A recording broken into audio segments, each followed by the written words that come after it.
TitleMatchNetwork.com. We are live from the 2300 Arena in the heart of South Philly, as tonight, brought to you by Title Match Network, Battleground Championship Wrestling proudly presents a tribute to the Extreme 2. And we kick things off with a special attraction tag team contest scheduled for one fall. Introducing first, making their way down the aisle, they are this year's 2300 Hardcore Hall of Fame inductees, Bully Ray and Devon, Team 3D.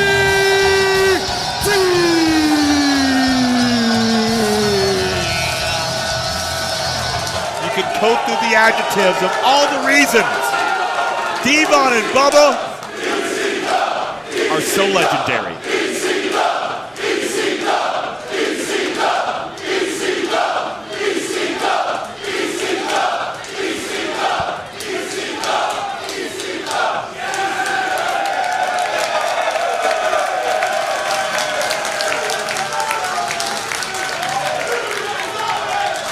'24 2300 Arena Hardcore Hall of Fame inductees.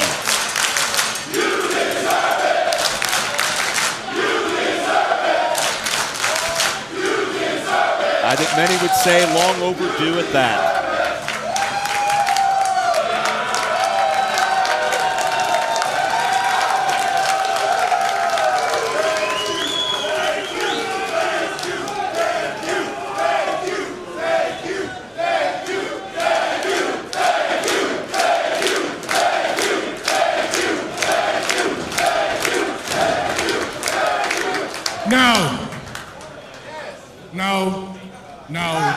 No.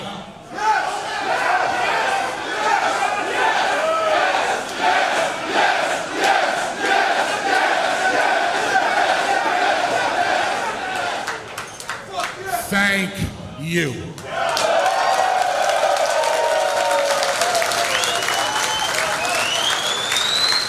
In 1997, in this building, a lot shittier version of this building, by the way. Me and him, that's Devon, by the way.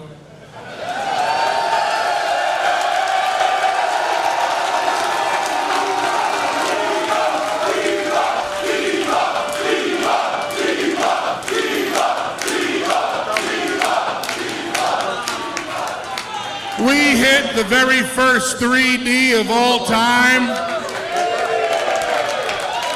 and the rest is history. We went on to become the most successful tag team in the history of pro wrestling. And legitimately, you know I don't blow smoke up your asses when I say if it wasn't for every single one of you fans, we would never be as successful as we are today.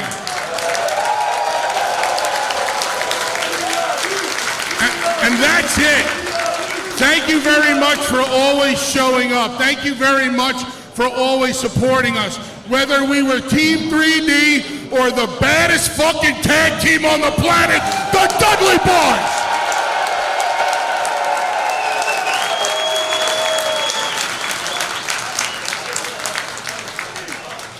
What's that last line you normally say?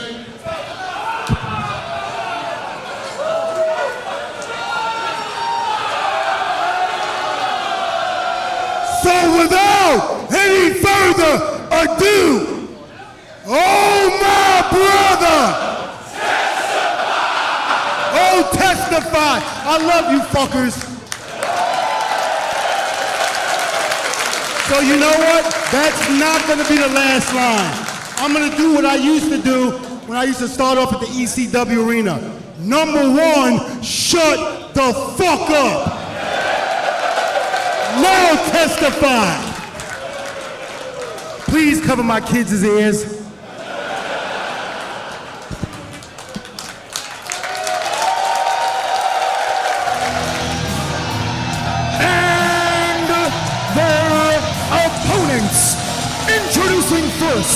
about to make his way down the aisle from Nagasaki, Japan, weighing in at 99 kilograms, Atsushi Onita.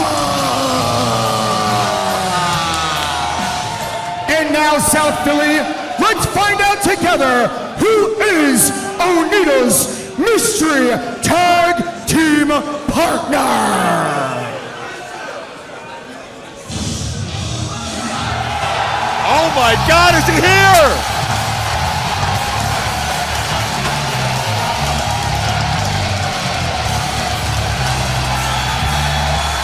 It's the innovator of violence!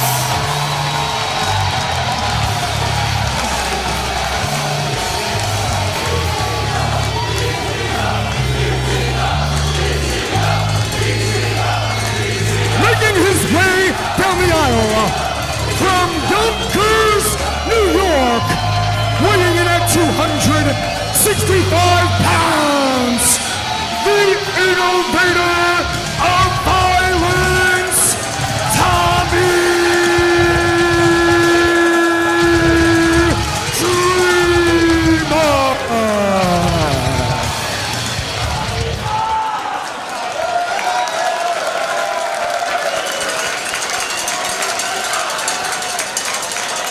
See Tommy Dreamer's pants, a tribute to the legendary Terry Funk. And what about Onita and Dreamer as a tag team?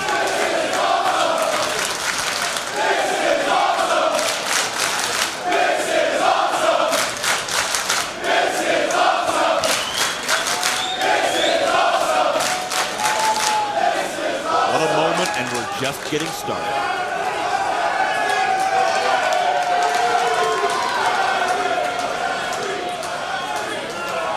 First of all, yes, this is fucking awesome.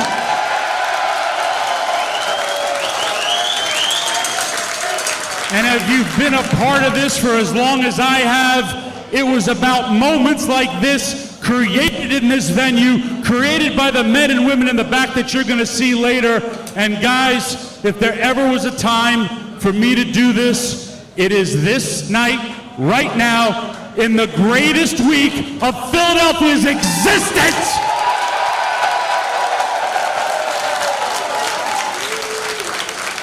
And as you always know, when I grab this microphone, I gotta tell you a little bit of a story. The reason why I chose to be this man's partner, number one, because we had unfinished business a long time ago in Japan when we did an ECW FNW tour that just kind of didn't go about, but we kind of bonded. WrestleCon in Dallas. Me, Bully, and Onita, we're all at the same table. And we're just talking, and I said, hey, I'm gonna call Terry Funk.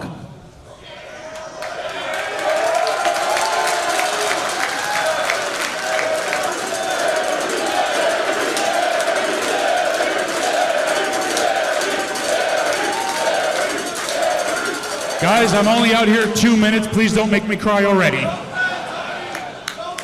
And I FaceTime Terry with everyone at the convention. I put him on with fans, Hacksaw Jim Duggan's talking, and then I passed the phone to Onita. Guys, remember the 90s when hoes were something different? I handed the phone to Onita, and he's having this conversation, and then I see Onita start to cry. And I was so taken back. And he hands me the phone, and the legend Onita bowed to me, and he said, thank you. Because he knew it would be the last time he'd ever talk to Terry Funk. And he said to me, if it wasn't for Terry Funk, there would be no Onita.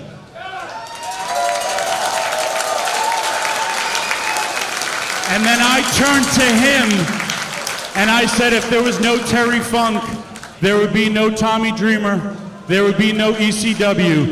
For that, we were bonded forever as brothers.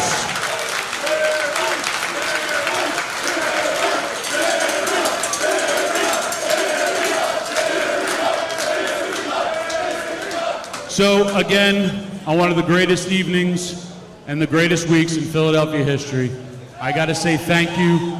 I have to, and to stand in the ring with you guys one last time, because I mean, seriously, we'll probably never ever do this ever again. Guys, thank you so much. We love you so much. And let's start the show.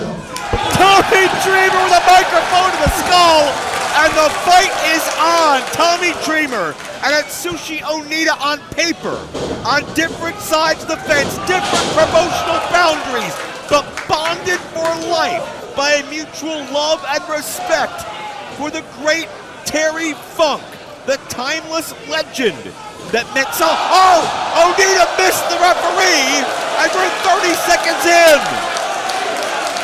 Terry Funk meant so much to ECW and FMW. And even though he's not here in the physical sense anymore, Terry Funk's influence is still deeply felt. Onita is going after John Finnegan. Legendary Extreme referee John Finnegan, maybe the only man fit to call this matchup the way it needs to be, as it's Onita and Devon, and it's Bully Ray and Tommy Dreamer here in a tribute to the Extreme to 2300 Arena, Swanson and Rittner, South Philadelphia. And Dreamer just landed in South Philadelphia, crotch first on the guardrail. The rubber match in the Bully Onita rivalry has taken on different meaning after Tommy's speech. And even though there's a deep mutual respect between these two sides, they will hold nothing back. Because being extreme is not just about weapons, it's about the passion behind what you do, the passion of the bond between Onita, Dreamer, and Terry Funk, and the passion all four of these men feel about wanting to win what could be their final extreme battle in this arena.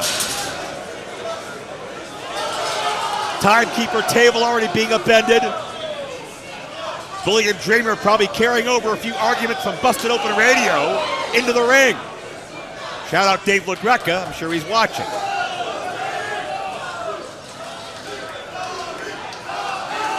And in the course of this matchup, you may want to just take down the ring and give them more room. I don't think they're going to use it very much. Bully calls for a kendo stick.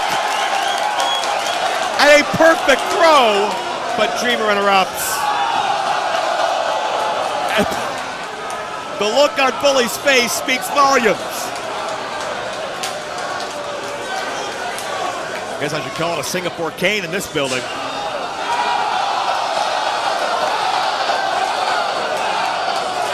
Devon throwing beverages at Onita, right to the skull.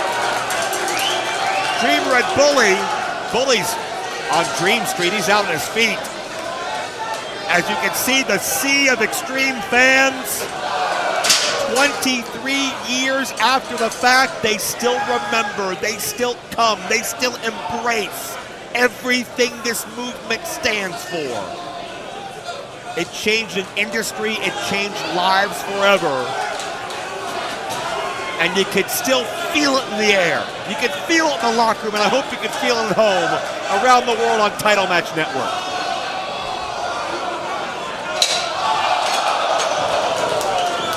And Devon felt that in a most different way.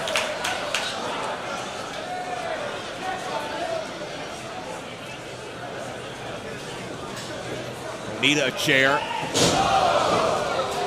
See Onita heavily bandaged around the left arm and shoulder, but I'm not sure any of us have ever seen Onita at 100% physically, let's be honest.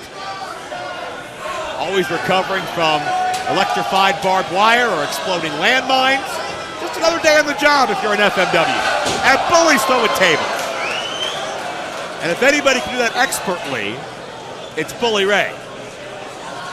And can you imagine if Bully and Devon celebrate their induction into the Hardcore Hall of Fame and it ends in a loss? That could happen. Aside from one quick blip of a match on television, Bully and Demon have not tagged together in 8 years. But they're somewhat 24-time World Tag Team Champions in the course of their careers. Onita's bleeding. And Bully with the short jabs. Dreamer is dazed. Bully with pinpoint precision. And some flip, flop, and fly. Hook of horns, but it's Dreamer firing back. Too much sizzle behind the stake of Bully Ray. A double. Point of the elbow, if you will, and both men are down.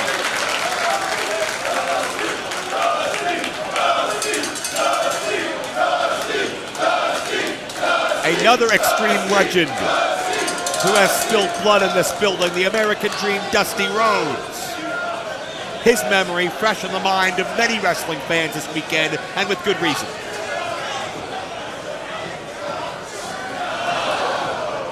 Beat it with the Singapore cane. And on a weekend where the original mad scientist of so much of this, Paul Heyman, becomes a Hall of Famer in his own right. Just across town, his legacy lives here with us tonight. And so do the legacies of so many men and women that brought it to life.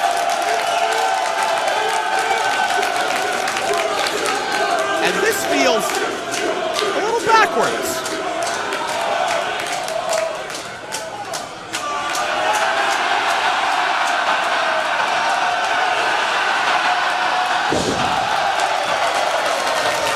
Bully Ray with the headbutt, way down to the southern tip of Dudleyville.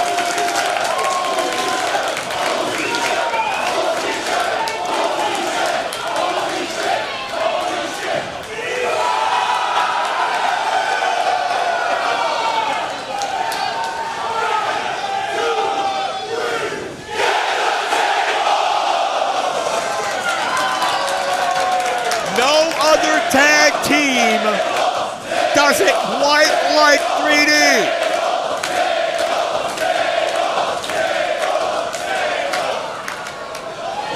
And as Devon retrieves the wood, it's Bully Ray with sinister intentions in mind.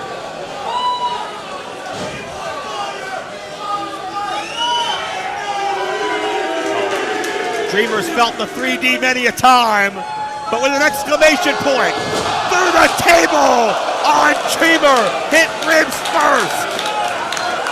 Dreamer folded up, just like that table was. You can almost feel a rib break, and 3D gets the victory. Here are your winners, Bully Ray, Devon, Team 3D.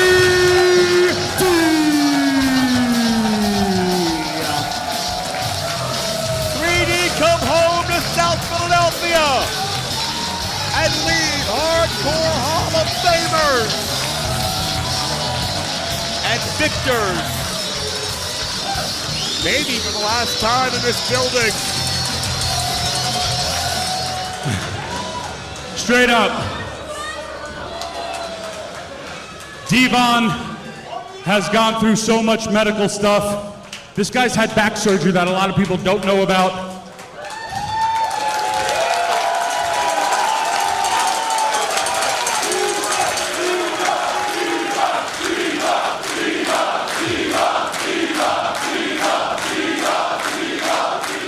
Also, if you haven't noticed, I gained a little weight, so I'm a little heavier to pick up. Onita hasn't had knees since 1997. And if there's ever just once to go back in time, the music hits. Guys, you make me 26 again. I love you till the day I die. Enjoy this show, because something special like this, WrestleMania 15 was the last time it was here. Appreciate your week, guys. I love you so much. Take care. And you'd be Hard-pressed to find anybody who feels as Wait, strong one more promo, hang on. And hey, I hope you see this and it goes viral. Paul Heyman, thank you for everything you did for every one of us.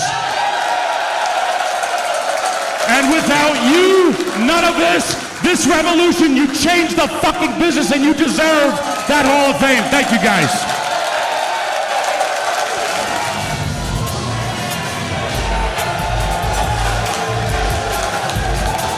It's the meeting!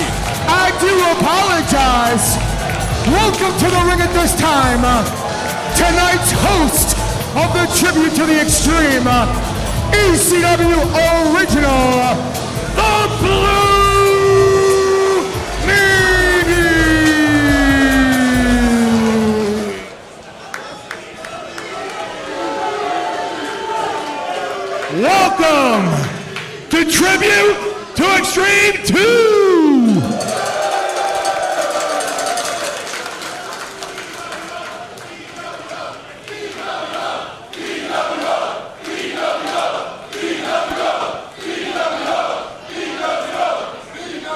You know, it's that exact chant on why I'm here and have a career is because of fans like you. The BWO was supposed to be one night only, and you ECW fans, you lifted us up, and you made us one of the biggest factions in ECW history.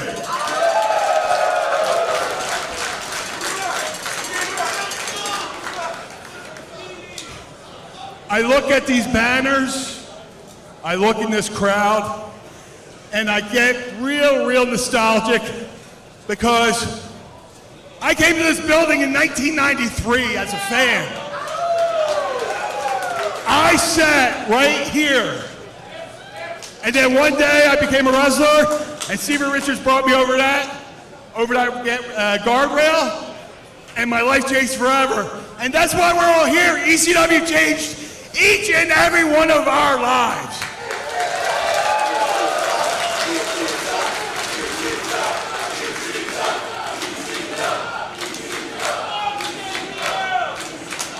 So it's only fitting that we're here on the weekend that the Grand Poobah, Paul Heyman, is going into the WWE Hall of Fame.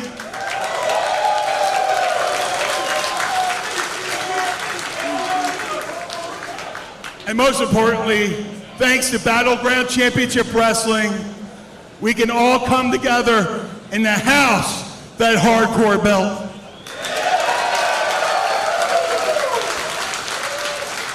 I won't keep you guys long. There's two great guys back there, two great warriors who helped build ECW, make ECW great, and they're gonna come out here and bust their ass for you, just like everybody in that locker room tonight. So from the bottom of my big blue heart, I want to say thank you. Thank you to the fans. Thank you to the wrestlers in the back. Thank you to all the legends that hang on these banners in this building. This building changed the wrestling industry forever.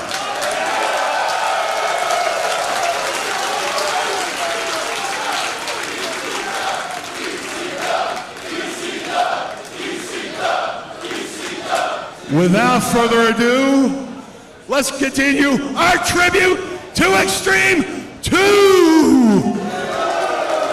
Let's hit that music, let's get that match out here right now.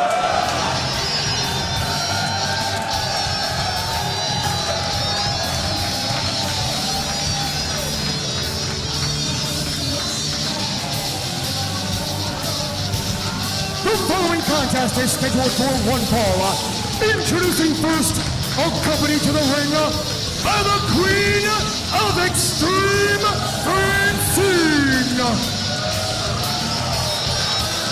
Hailing out of Pittsburgh, Pennsylvania, weighing in at 240 pounds, he is the four-time ECW World Heavyweight Champion, the Francine.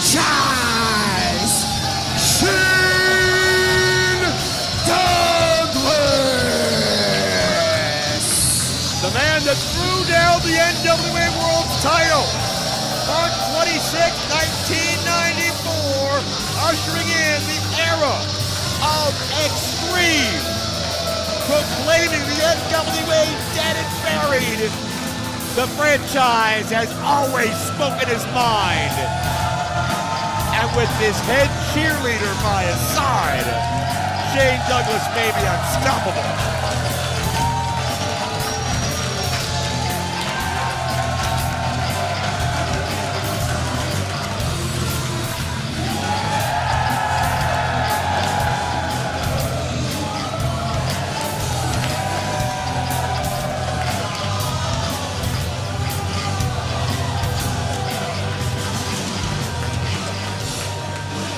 Cut the fucking music!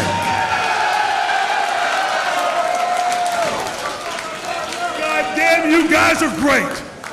I'm gonna ask you for one more thing though. Let's pretend it's 1994 all over again. Bever and Chris are in the back. You crazy sons of bitches are all out here having the fucking time of your life. And I want you to treat the franchise and Francine exactly as you did in 1994. This could get hostile.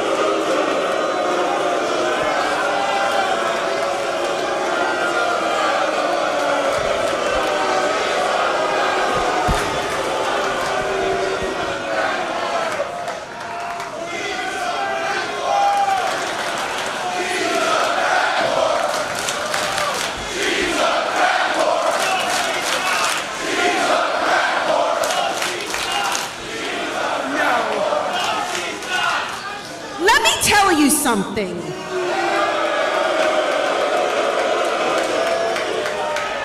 I came out here tonight and you cheered and you loved me so much, but do you think I forgot everything that you've ever said to me?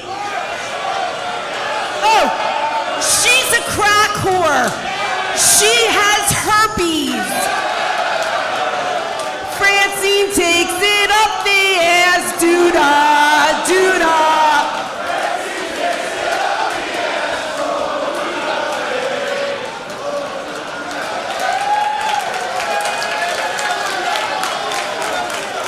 I am a lady, and I deserve respect.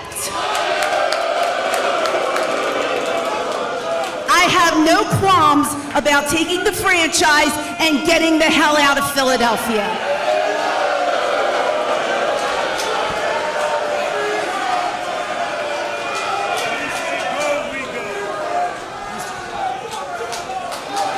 Now get my opponent out of here so I can kick his fucking ass.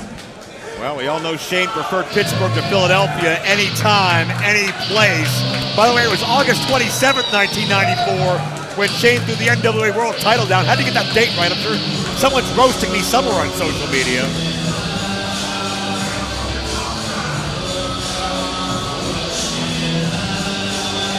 But here's somebody you can't roast. Because he's damn good. He might be in the best shape of his life. And his opponent, hailing out of Raleigh, North Carolina, weighing 205 pounds, the Enforcer, C.W. Anderson. C.W. Anderson was on a meteoric rise during the final months of the original ECW, a rivalry with Tommy Dreamer. It seemed like C.W. was poised for a career year in 2001 until the unthinkable took place and the doors were closed on Extreme, at least in the official sense, forever. But C.W. Anderson never stopped wrestling, never stopped training, never stopped keeping himself in peak physical shape, and I dare say C.W. Anderson is in better shape now than he was back in 2001 when everybody saw the sky was the limit. And anybody that comes from the Carolinas or the Southeast and has the name Anderson, you know, has to be tough. Shane Douglas knows that firsthand against more than one Anderson.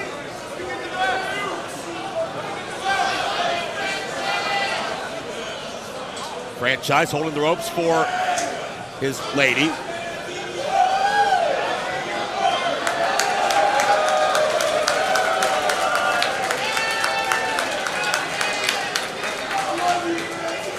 Shane Douglas, unapologetic,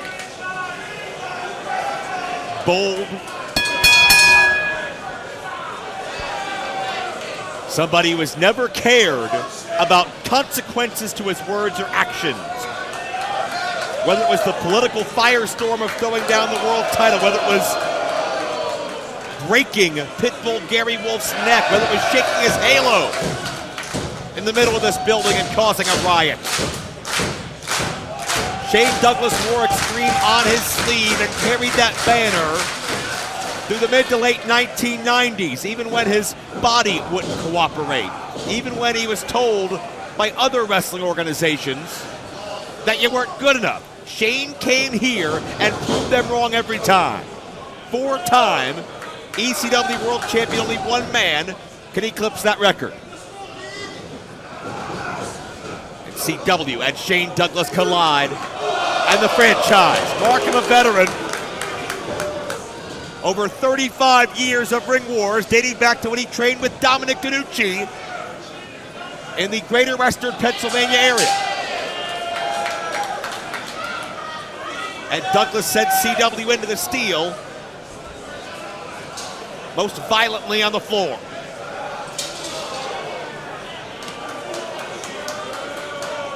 Both these men can be classified as technicians. Great wrestlers, pound for pound, catch as catch can.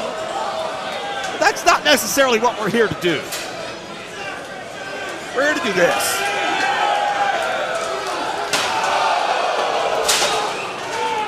A deep thud as steel collides with kidneys.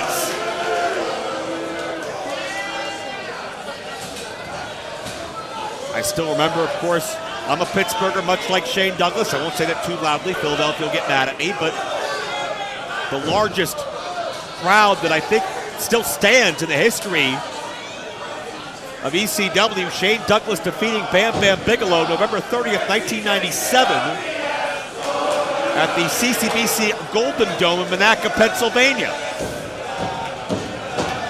As CW hoping to make the franchise forget about that night, bouncing him up and down the ring frame like a basketball. There's no protection in that part of the ring, no give. It is a metal beam and wood boards.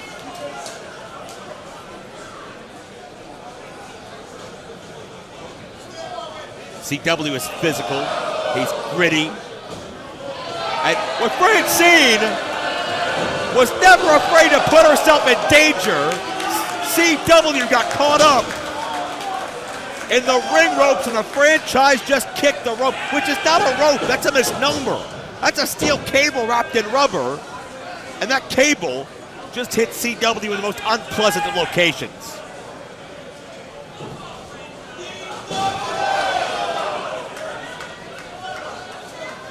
Franchise has Anderson down, and the veteran goes to work. Has CW caught in his web. Franchise was never about how many high-flying moves he could do or how many stars he could get on the internet. He just cared about getting the job done, and so did Francine. No matter what way that needed to be done, no matter how, the franchise had to hurt you.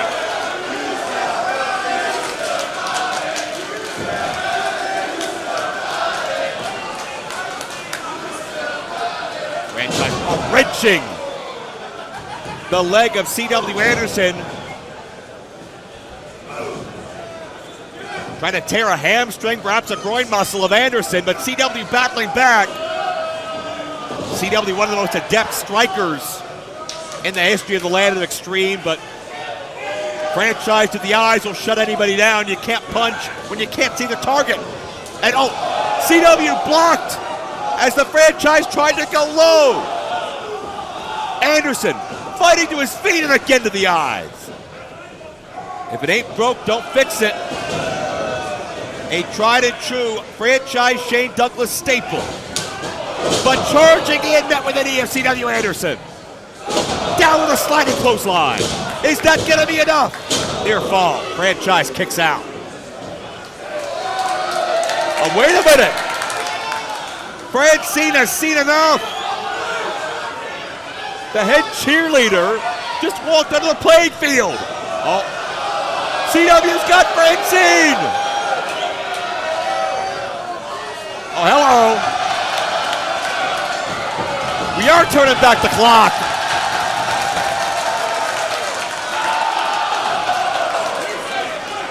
I'll be over here in 2024 not giving comment. Franchise from behind, the belly to belly. If he hits it, it's over. CW fighting out. Oh, a hard shot. And it woke the franchise up. Thrust kick. Douglas is down. CW Anderson just pinned the franchise of Extreme. Here is your winner, the Enforcer, CW Anderson. Anderson is famous that Anderson left, but I think it was a right this time that helped set the franchise up. And then the thrust kick, the icing on the cake. Everyone predicted big things from CW Anderson, and I think this is evidence that had that Extreme run continued into 2001 and beyond, CW Anderson would have reached the pinnacle of Extreme. It was a little late, but he did it tonight. CW just unseated the franchise.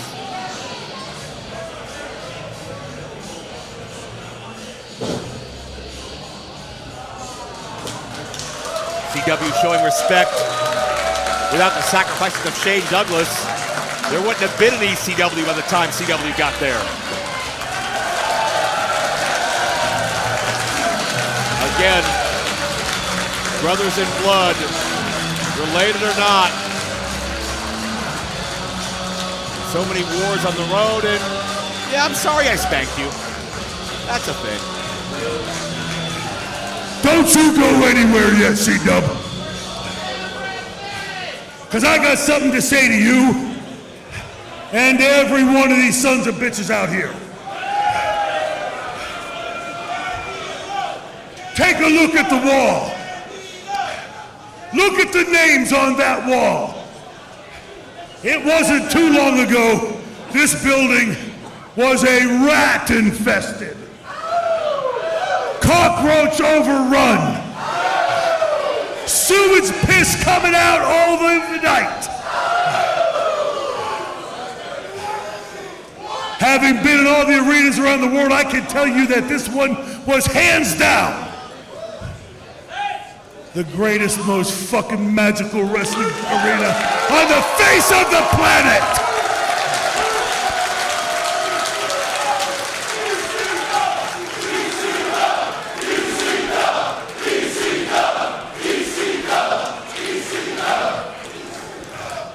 I was proud to be part of the first class that built this place. And then after I watched the Eliminators, the Dudley Brothers, Lance Storm, a big tattooed freak named Bam Bam Bigelow, and the little brother, no gimmicks needed, Chris fucking Candido.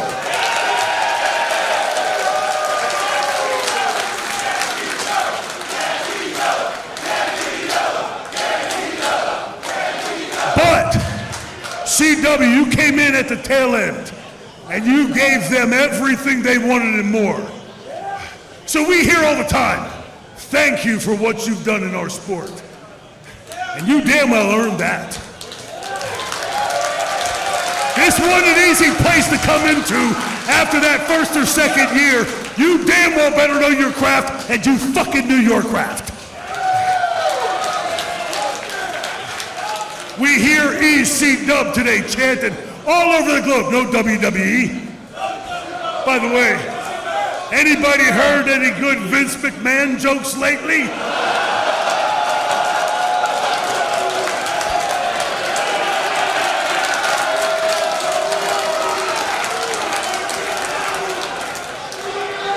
But now, for you guys in the audience, we did the sweating. You gave the lifeblood. So I want you right now, in honor of everybody in that dressing room, of everybody involved with Battleground, everybody here in Philly that was at the arena when it was the arena, I want you to give yourselves the loudest round of applause ever in this building for you. Come on, louder for you. Come on, louder for you. For you. Now, let's hear a fucking ECW chant that Vince fucking McMoron and the rest of those jackasses hear from here. ECW, ECW, ECW.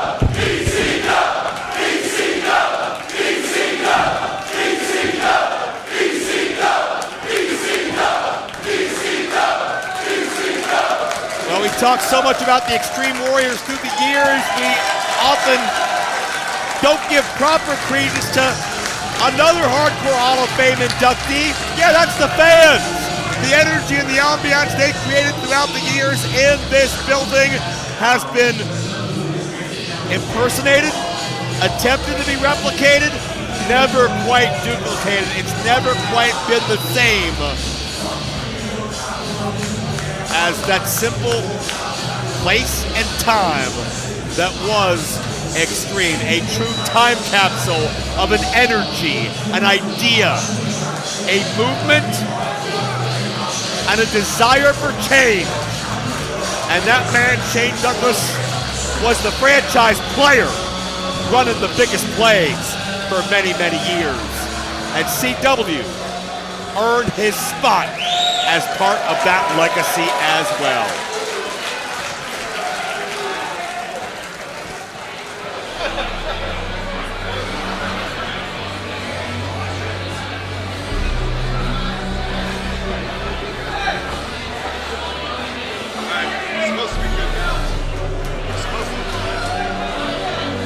Well, the mood changes here in the 20th Arena with a little bit of class and elegance, pomp and circumstance, courtesy of a man who considers himself timeless.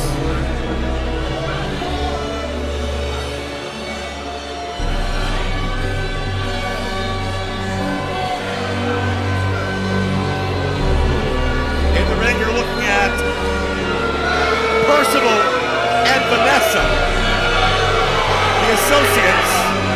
And I don't think they're going to get a very high grade of 10 from the Philadelphia judges.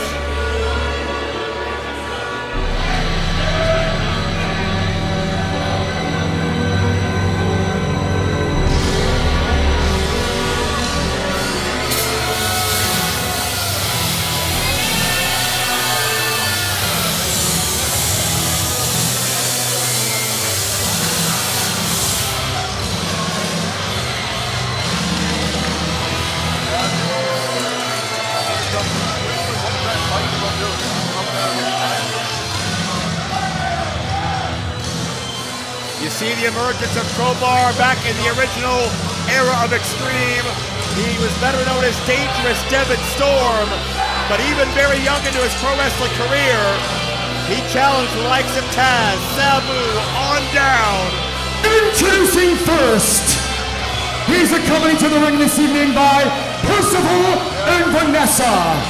Weighing in at 232 pounds, the timeless one, Crowbar.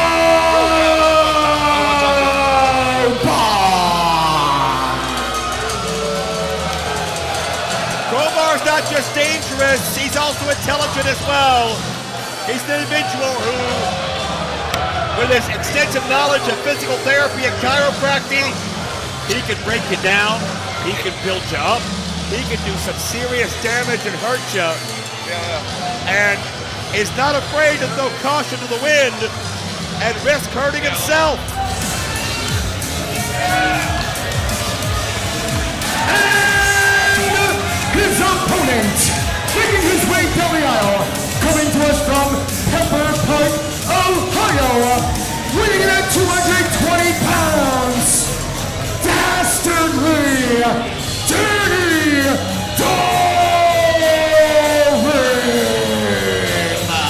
He's a great athlete and somebody who stood the test of time in the land of extreme. And no personal issue here that I'm aware of between him and Crowbar. Danny described them both as frenemies a little bit earlier on this afternoon. They've broken bread together, their families have broken bread together, but again, when you get into the ring, you hold nothing back because it's all about victory, it's all about respect, it's all about pride, it's all about who can be the better man on this day. It is a fiercely competitive locker room, and nobody goes half-assed. Nobody wants to phone it in. That's what this legacy was built on, not just with these two men, but everyone on the card tonight. Kalanovo tie-up, Crowbar backs Doring into the corner. Swing and a miss, Doring comes out on the other side, knife edge chop. That may just serve to wake Crowbar up more than anything.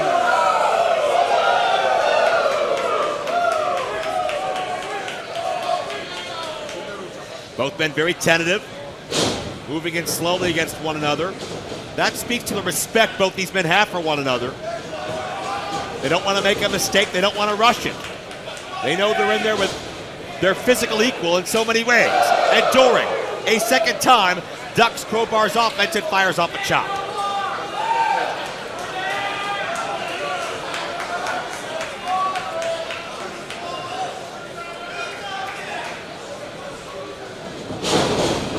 Crowbar in the midsection, firing away.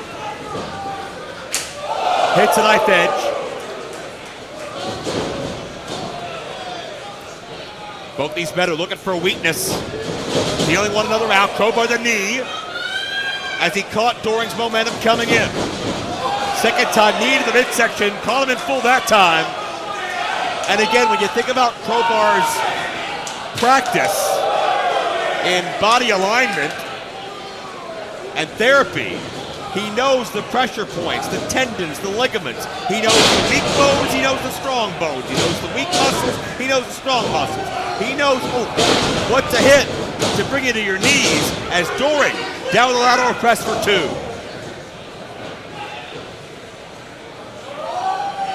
Doring look edge, flex, nicely done. Who could forget Doring's time hanging out with the likes of Miss Congeniality? Whatever happened to her? Some of Doring's signature maneuvers. Wham, bam, thank you, ma'am. Oh, man, no thank yous given as those chops continue to get more ferocious as time goes on. And Crowbar sent up and over to the outside. Doring put all the force in his body behind it. Himself coming down after falling forward. And, Doring went to dive to the outside, but Crowbar, throwing his associate Percival in harm's way. That's a big guy. We saw that man physically manhandle Facade this afternoon at Battlegrounds Born to Die. And on the other side, that's Vanessa getting involved. And Crowbar takes advantage of the distraction.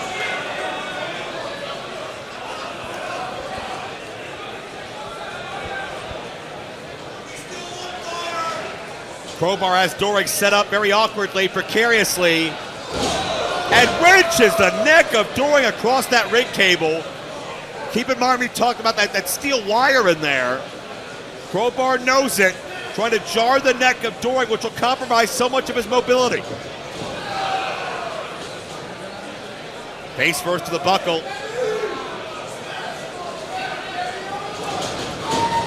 And Doring a second time, getting the scenic tour of the arena. As Crowbar looks to spring in. No, hangs Doring up.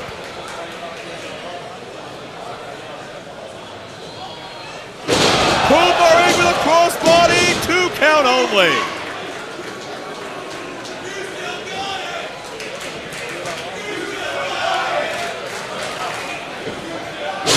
And many of these fans are very impressed by the risks Crowbar is willing to take, and that's why he considers himself timeless. It's like he lives in a vacuum. He doesn't age. He's put so much wear and tear on his body, but you wouldn't know it. You wouldn't see it. I don't know if Crowbar feels it. Doring's feeling it. Feeling the brunt of every bit of that.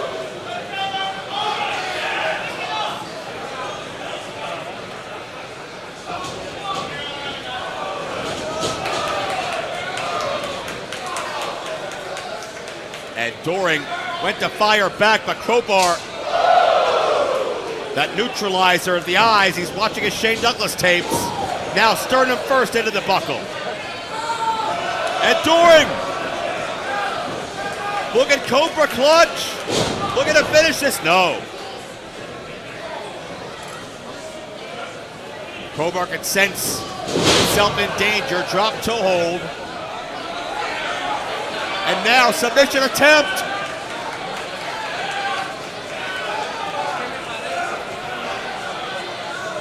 Doring able to adjust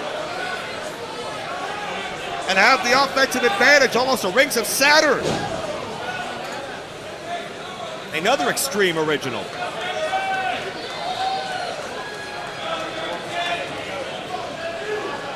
Doring sends Crowbar for the ride reversal. And Crowbar is really, caught him with a Rydeen bomb. He took him sky high.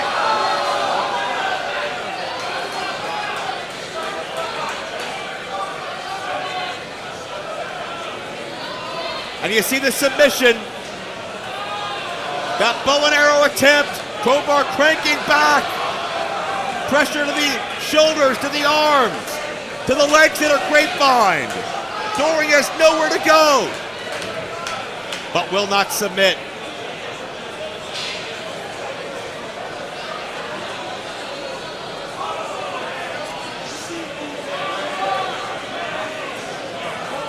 Crowbar, those cross faces. Those are shades of Taz. And a camel clutch, shades of Samu. Many Extreme legends being honored, either by proxy, coincidence, or intentional.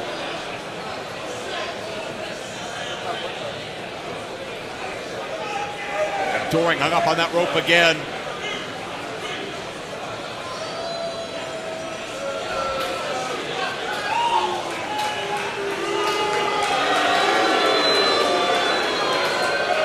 Crowbar soaking in the moment. And we're going to take a chance and drop down with a leg on the back of the neck. Doring had nowhere to go. His neck snapped off the bottom ring cable.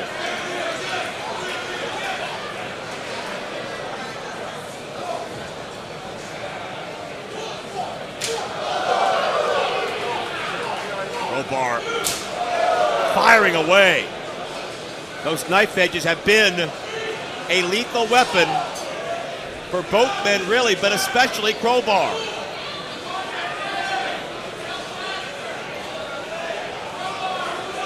Action spilling throughout the arena floor as Crowbar is scaling the steel guardrail. Crowbar drops down with a Vader bomb.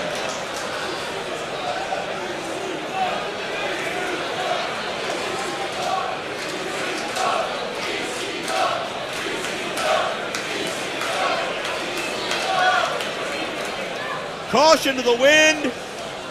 Doesn't care about any damage done to his body as long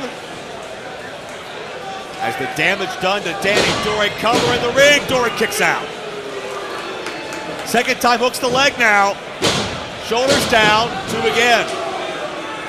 Crowbar trying to make Doring expend as much energy as possible with these repeated kickouts from these tight covers. Another pinfall attempt, but Doring escapes once more.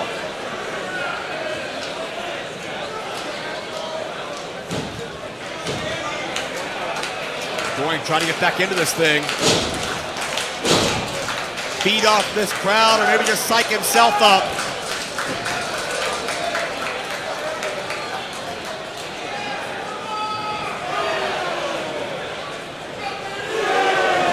I told you earlier he was meant to hold nothing back.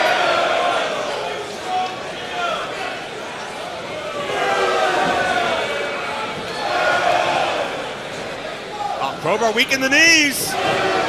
Doring maybe packing the heavier punch. Crowbar's dazed. Can Doring follow up? No. Crowbar lands on his feet in a manner of speaking and a double thrust. Shades another former ECW champion, Superfly Jimmy Snuka, but Doring's to his feet. Danny Doring daring Crowbar to fire off with his best shot.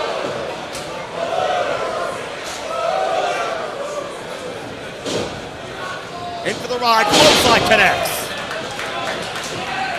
And a second time. Danny Doring's feeling the momentum. Crowbar puts the brakes on and hits the outside in the waiting, consoling arms of Percival.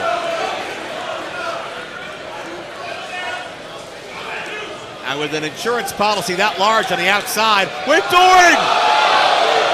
Somersault Centaur takes them both out.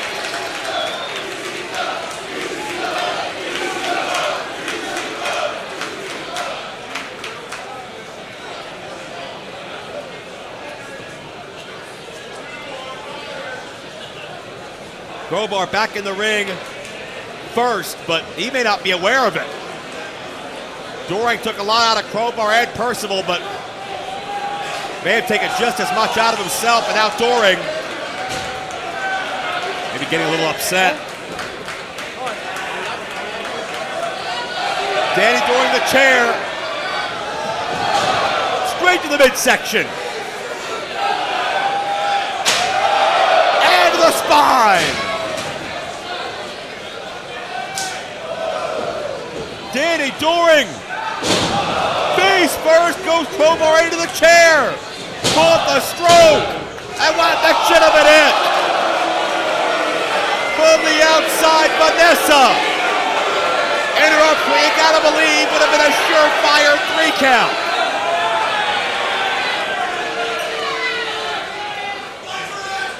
And Doring and Vanessa go eye to eye.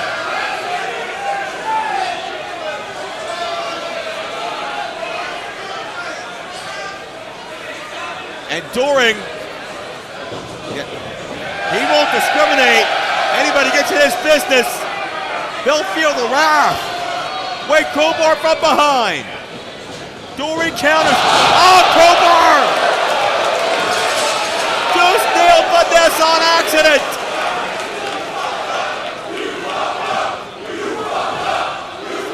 Doring drops Crowbar in the back of his head.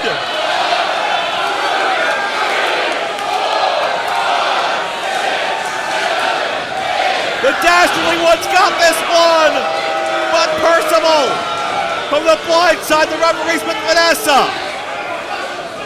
And it's Doring fighting Crowbar and his entourage. Here comes Percival. Splash in the corner. Crowbar, Northern Lights on the chair with a bridge. Crowbar wins it. Here is your winner, the timeless one, Crowbar!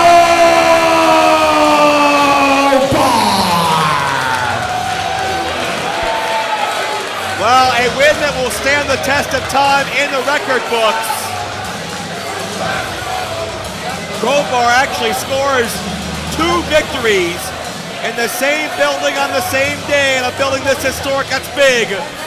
If you missed Battleground Born to Die, you can find that on Title Match Network as well. But right now, tribute to the Extreme 2. Crowbar bests Danny Doring. And the Timeless One, give him credit. He's living up to his namesake.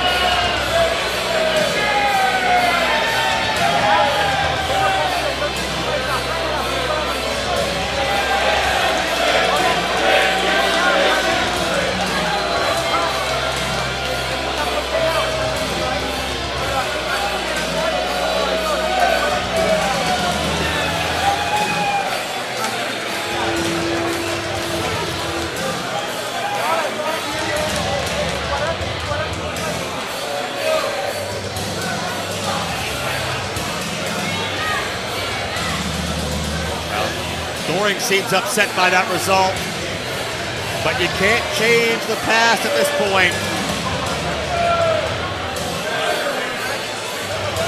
But Crowbar back in the ring, and it's anybody's guess what we'll get here.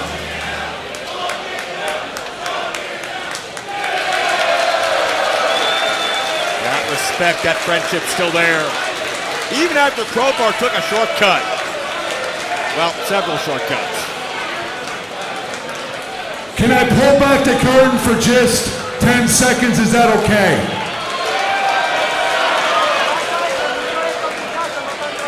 He was part of Team Taz. I was a miscellaneous job guy in their original ECW. That's what I was. We never talked. We never hung out. Never. One time, so chance would have it, we flew back from Atlanta and we sat next to each other. From that moment on, this guy is not just a wrestling acquaintance. He's not a professional. This guy is my brother, and I am so honored. Thank you to Tim Embler back there. I can't thank you for allowing me to share what I love more than anything, especially when it's with someone you love.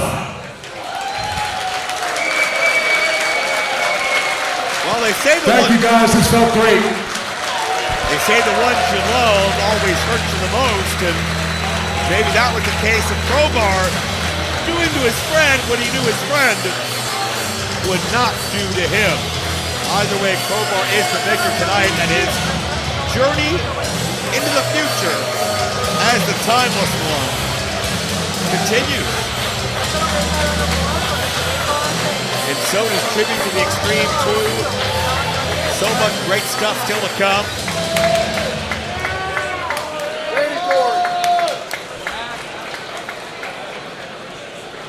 A tribute to the Extreme 2, brought to you tonight by Title Match Network. South Philly, are you having a good time?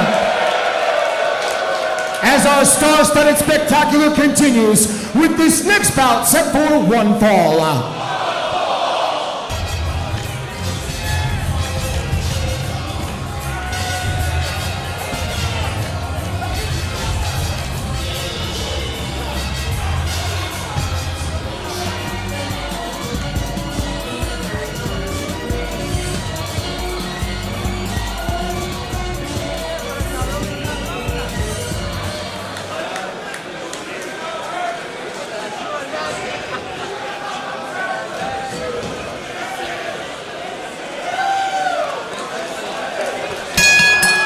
Look at these two behemoths.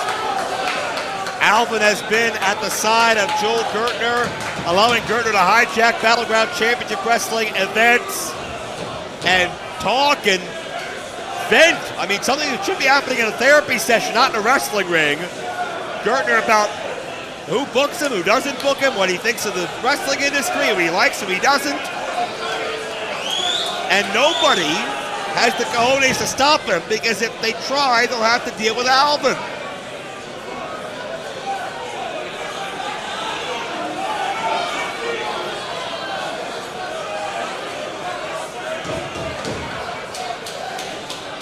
Alvin wants to test his strength.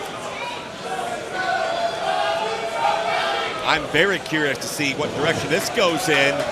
Jason Knight goes behind. Hammerlock into a side headlock. And taking him down to the canvas.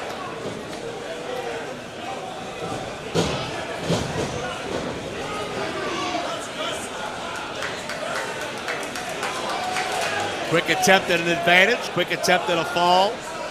Both men back to their feet, and I don't think either of these men are used to being matched power for power, and that may get frustrating for both adversaries very quickly.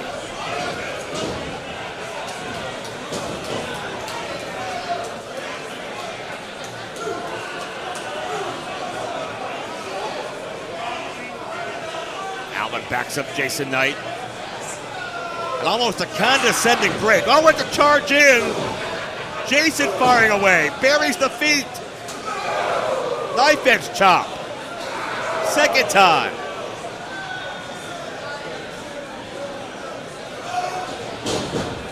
To the ride down. Back elbow connects.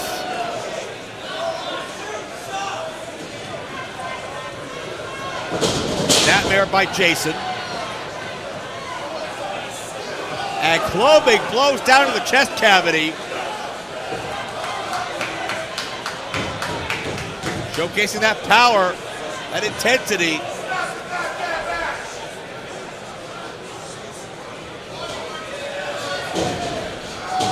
And for the Rhino clothesline. Nicely done.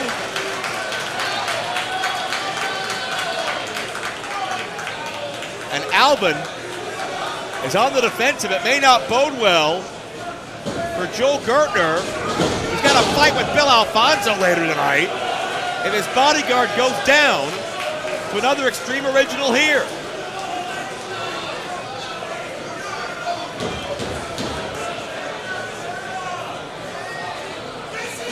By Missy Hyatt, yeah. You almost could sense it coming. Missy Hyatt needed to interject herself, and Alvin just needed that split-second opening to capitalize.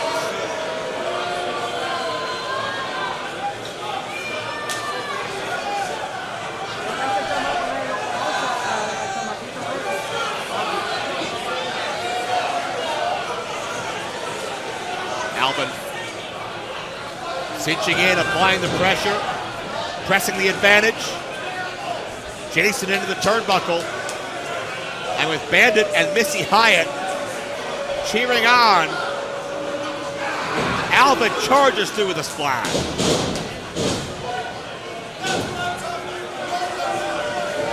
Cover, 2, and no. Alvin looking to make a statement in honor and at the behest of the Sex With Your Next Ex Express, Christian Ross and the Philadelphia Playboy, who's anything but, and Bandit Missy Hyatt get their shots in.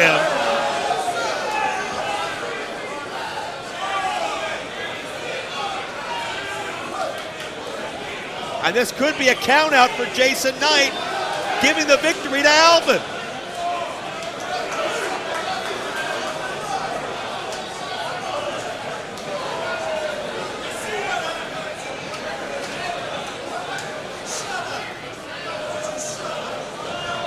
Back in, or Jason back in, I should say. And Alvin meets him head on, not giving him any reprieve, any time to relax.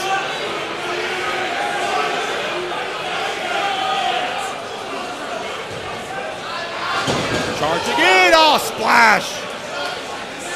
Connected flush with Jason, who had nowhere to go.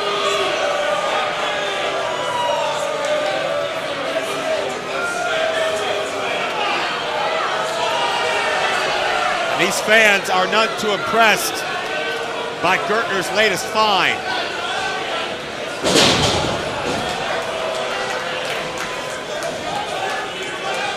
Drives Jason down into the cover to count.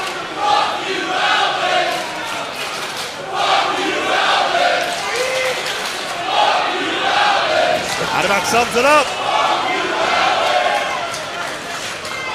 Just imagine if the Playboy was out here.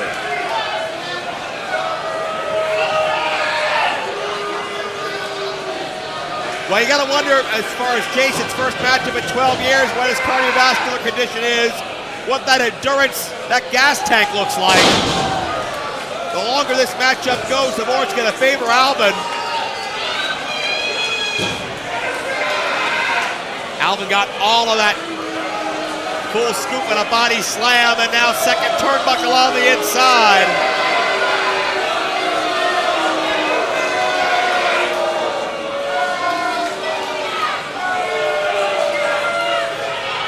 Alvin measures with the elbow, but Jason out of the way. We're gonna navigate Alvin, that's a big boy, but shoulder tackle takes him down. And now, looking for a stunner. Wait a minute, Missy Hyatt. Missy Hyatt causing a diversion. Bandit just threw brass knucks to Alvin. Oh, Jason. His primitive instincts are kicking in, and he turned right into Alvin with the brass knucks. Not like this.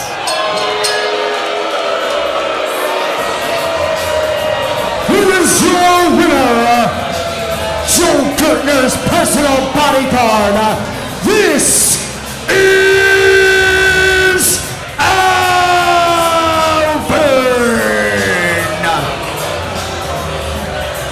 Gertner's 1-0 on the night so far. We'll see if he's just as successful when dealing with the wrath of Bill Alfonso. Later tonight, who is the greatest male manager in the history of Extreme? But right now, Alvin will be ready to stand by if need be, and I don't think Alvin's done making his presence known in the here and the now.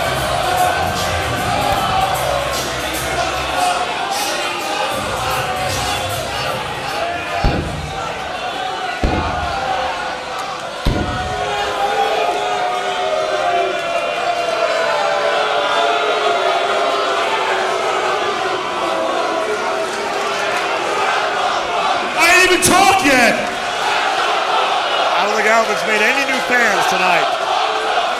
Oh, wait. Keep it going. Just wait. Just wait. You thought the show was at the Wells Fargo. No, it's right here.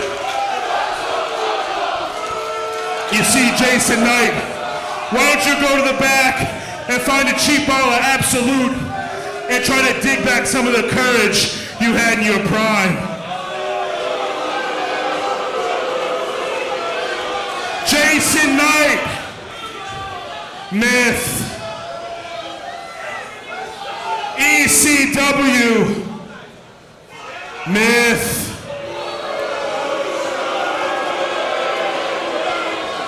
those Dudley boys. Can I even say that legally? I don't know. Myth. Shane Douglas, Myth, Too Cold Scorpio, Myth,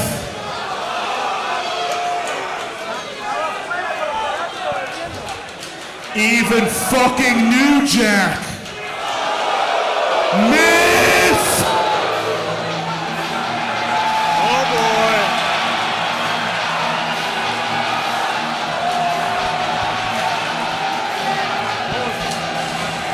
To the conscience of Extreme in South Philadelphia.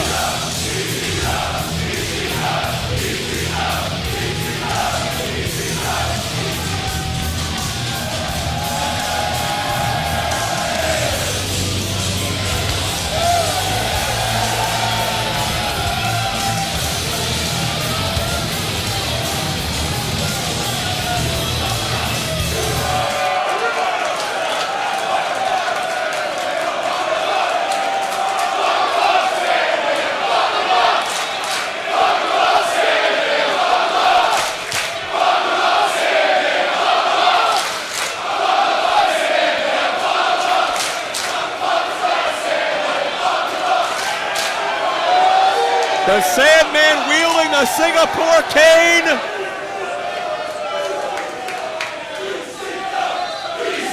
Myth. Myth. Myth. Myth. Myth.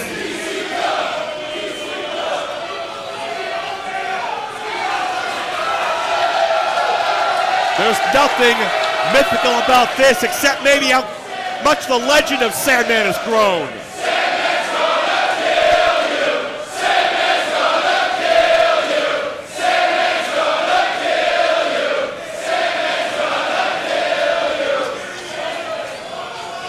How can you be in this building and not feel this?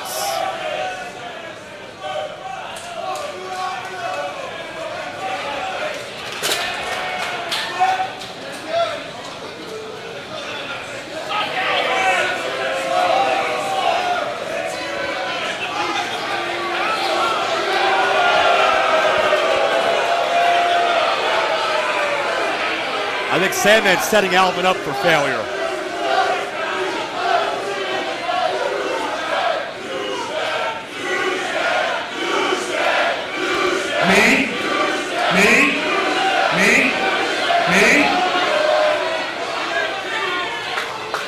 He's slow to catch on, isn't he?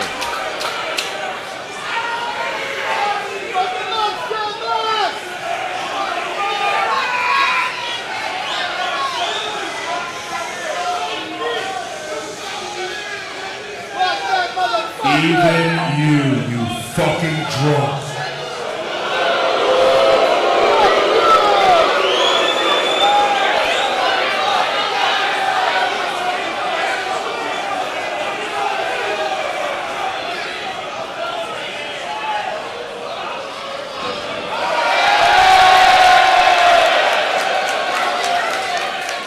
The Sandman was saving one.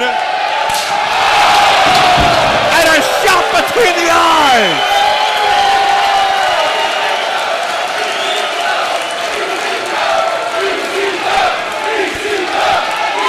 And the Sandman downs a beer for the Extreme. A toast to all the hardcore heroes. And a salute to Alvin, who wrote a check his rear end couldn't cash. I hope Gertner's checks cash better than that.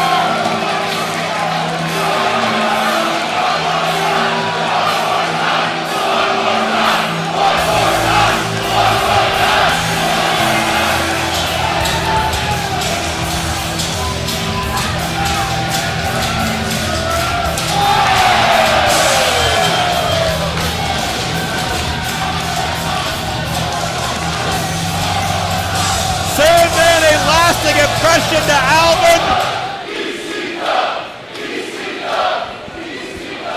We are back on Total Match Network for the explosive second half of Battleground Championship Wrestling's Tribute to the Extreme 2. And now let's all find out together who is indeed the greatest male manager in ECW history. Ladies and gentlemen, please welcome the man who calls it right down the middle. He is the manager of champions, Fonzie Bill Alfonso.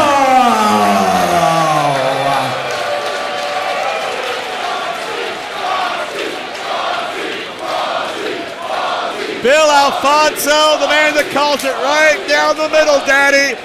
And whether it's a referee, whether it's his time managing Samu and Rob Van Dam, Bill Alfonso, an iconic part of the Tribe of Extreme. And he has the rightful case to being the best male manager in the history of the Extreme movement.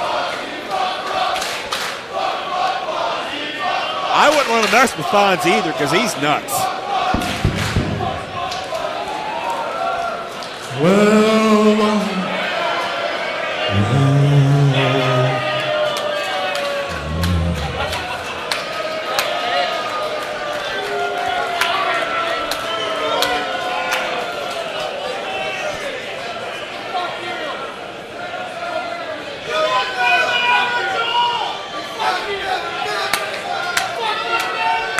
Gertner's here, and he's in a bad mood as usual.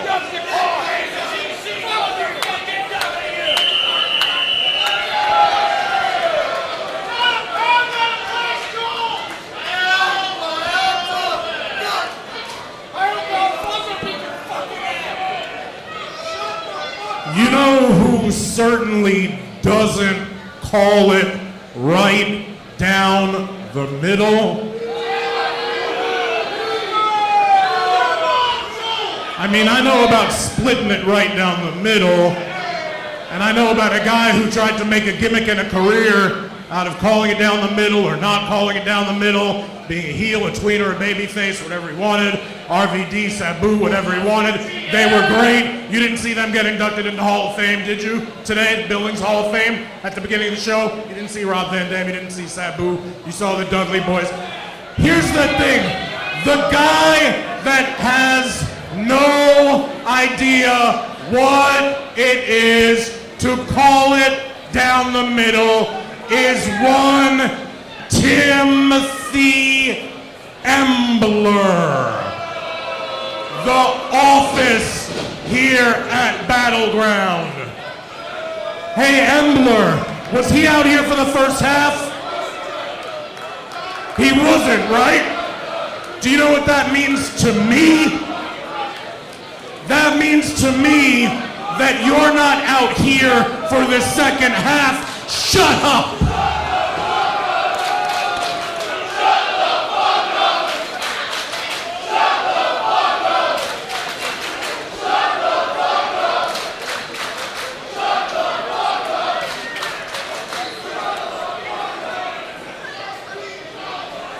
You are not out here even for this match. The reason you are out here is because you are taking sides. I know something must be up. You are out here with Fonzie. And because I know all of you won't go home happy without a little sexual limerick, without a little Gertnerism, it is I, right? The quintessence, right? Joel, blah, blah, blah, Gertner. In celebration for Tim Embler, I'm gonna give him his own Emblerism. And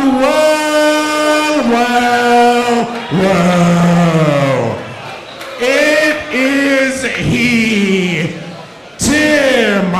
I could support, new to my Battleground roster, the man who inducted himself into the Intergalactic Hall of Fame of Life, and who every woman in this building knows is good to go.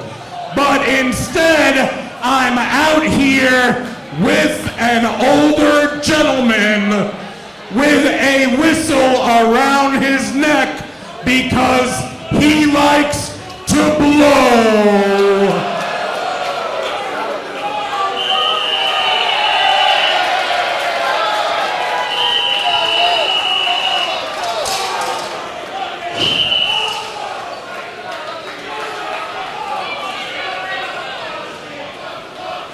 Embler.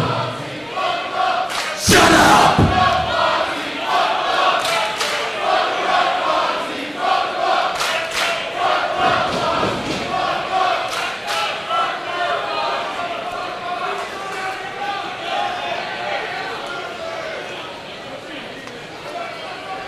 Gertner crying conspiracy out here, and maybe there's something to that, but it's because, again, Joel Gertner's mouth gets him in trouble, inducting himself into the Intergalactic Hall And of ladies Fame. and gentlemen, for this match, a special guest referee has been selected.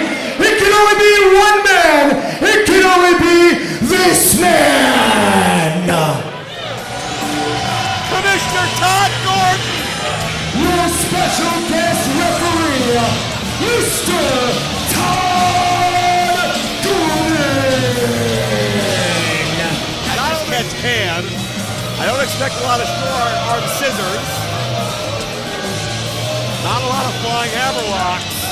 This will be a fight.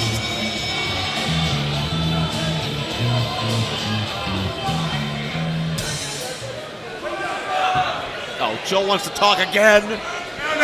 No. We've wasted enough time today. No. I know a lot of people here, I know, have no idea what this is or why you would find it on my right. I keep it so I have it, but watch. It's just, I knew I was going to be making physical contact with him. So it's like, it's this.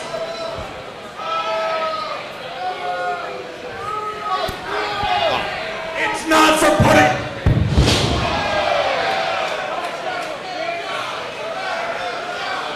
Gertner, I think he's trying to smuggle ether into the Not ring. for that. Or chloroform or something. Todd Gordon. What is that? I know, and you might not have seen one of these before. It's for nail health, Oh, come on. cuticle hygiene. Gonna cut his nails mid-match.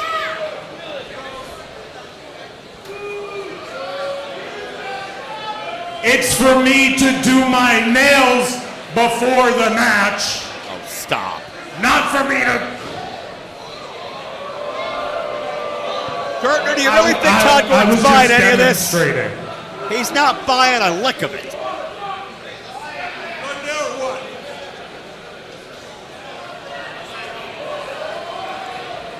So again, I've noticed a soup stain or two, but it's the brand name, because I like to spend a little extra. It's a Tide to Go pen, and it's in case, like, when I'm eating whatever. It's not for like.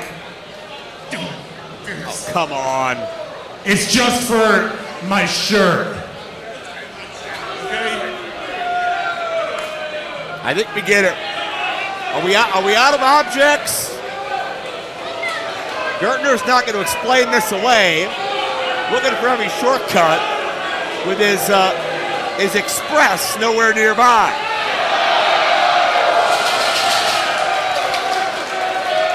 That's a disqualification, for example. That's, for example, match hasn't started yet.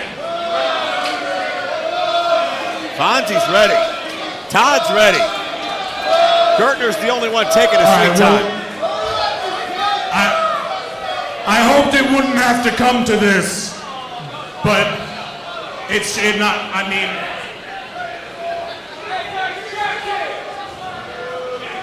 What is in that envelope? Dear mystery referee, this letter is to inform you that Joe Gertner will be unable to wrestle tonight or any other night due to his the numerous injuries he suffered in the ring during his tenure with Extreme Championship Wrestling. He never wrestled. His neck injury alone would have made a lesser man bedridden for life. Oh, not this neck brace. Yet Joe soldiers on so as not to disappoint his many fans. Both of them. But wrestling or fighting are humanly impossible. In addition to his chronic neck injury, he has a broken meniscus in his nasal cavity. What? How do I wind up there? Arachnophobia of the spine. And an uncontrollable swelling of the groinal area that just keeps getting bigger and bigger. That can be treated, I think. For those reasons, I ask you not to do this match tonight. Sincerely, Gertner's mother. His mother wrote that. Well, he saw a doctor. This match started. How does his mother know about his groin swelling? Never mind.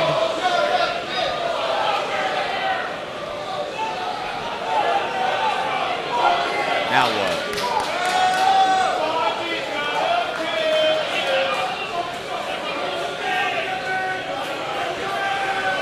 Come on, Gertner, suck it up. He's trying to buy off Todd Gordon. Gertner, think about, get a backbone like when you fought Cyrus the Virus. Fonzie pushes Gertner over Todd Gordon, and like a turtle, he's stuck on his back. And Bill Alfonso's the best manager of the male variety. Winner, the manager of champions, Bill Alfonso!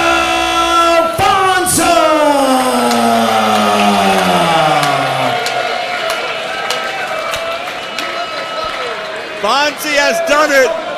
It wasn't the most physical exertion Fonzie had to go through. All he had to do was stand there and keep his integrity, which Gertner's never been able to do for 2 minutes at a time in his life. And Gertner is so annoying, even Todd Gordon would declare Bill Alfonso the winner.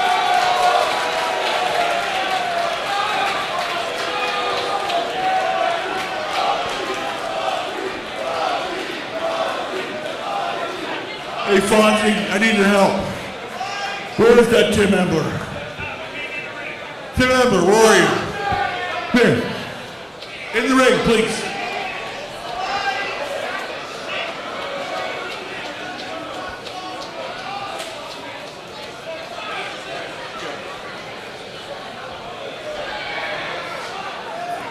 Listen, we spent a lot of years together in this building.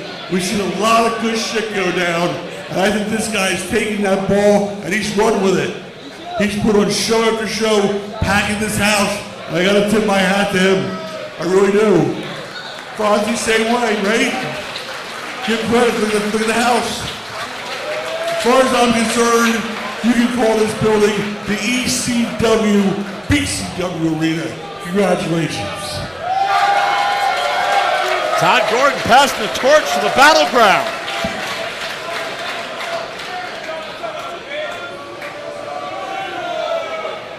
That's huge.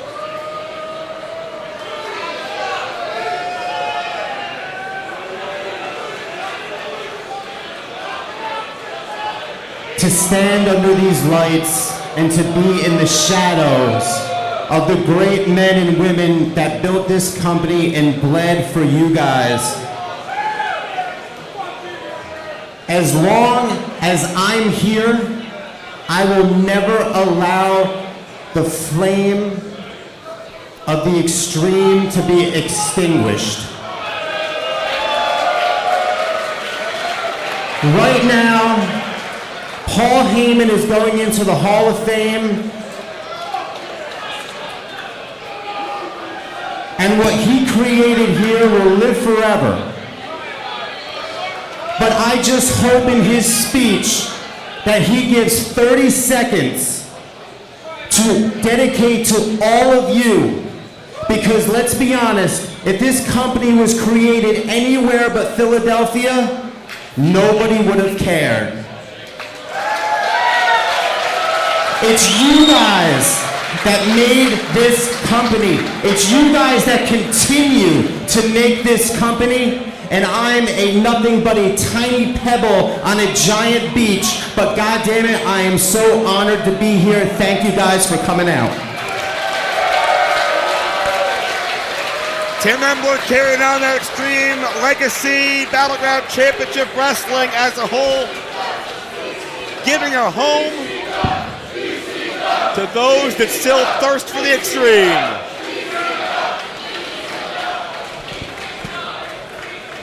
So great to see the appreciation of the likes of Todd Gordon, Bill Alfonso, for what a night like tonight means.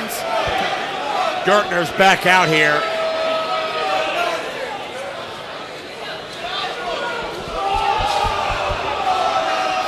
And he's not alone. Is that Christian Ross out here laying waste to Bill Alfonso. And what did Fonzie did nothing to deserve this. It's between Alfonso and Gertner.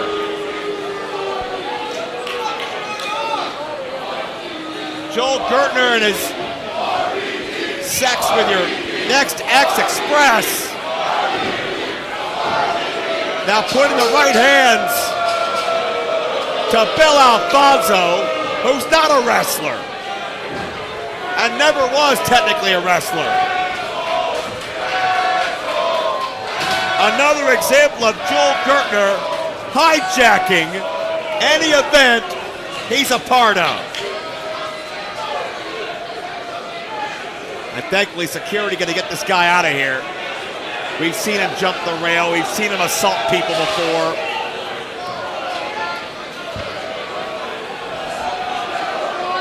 And he is not a part of this night. He's not a part of this card. And as far as I'm concerned, he can go directly to jail.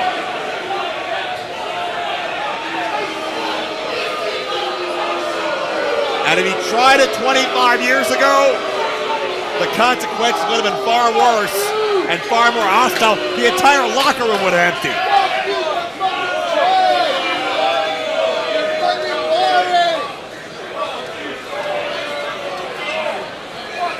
And Gertner looks proud of himself. What a creep. We need some help for Bill Alfonso, who's hurt badly and bleeding. Thanks to those right hands. And that's what Joel Gertner does. He takes the wind out of everybody's sails, makes it all about him and his charges.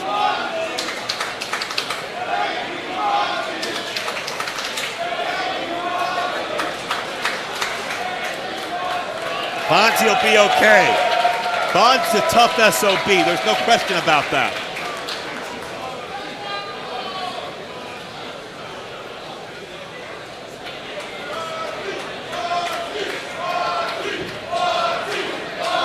Well, we'll be thinking about Fonzie and hope he doesn't have to stay in the hospital or anything like that, but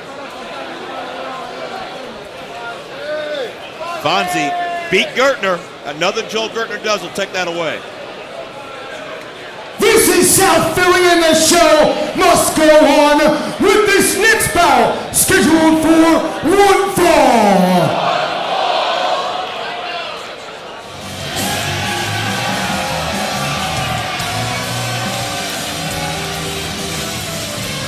Introducing first, making his way down the aisle from Tokyo, Japan, weighing 202 pounds,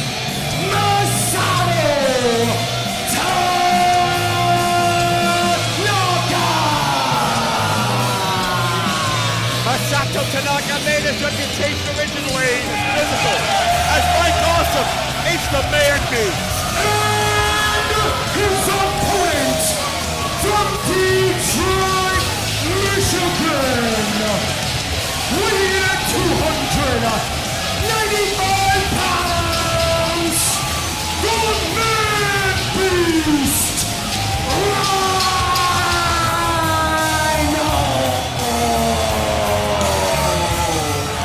Two heavy hitters about to collide. Masato Tanaka himself, a former ECW World Champion, as well as a two-time World Tag Team Champion, alongside partners Balls Mahoney and Tommy Dreamer.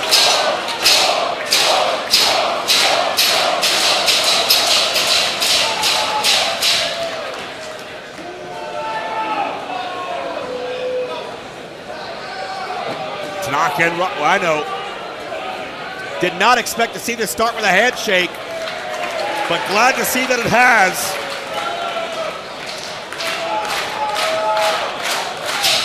Two of the most intense, two of the most physical,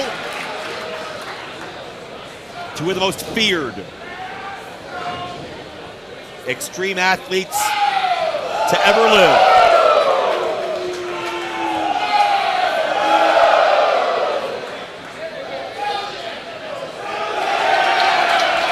Rhino feels right at home. He's in his element.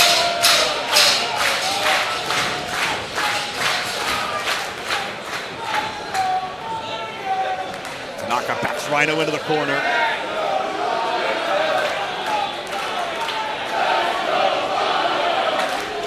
And a clean break.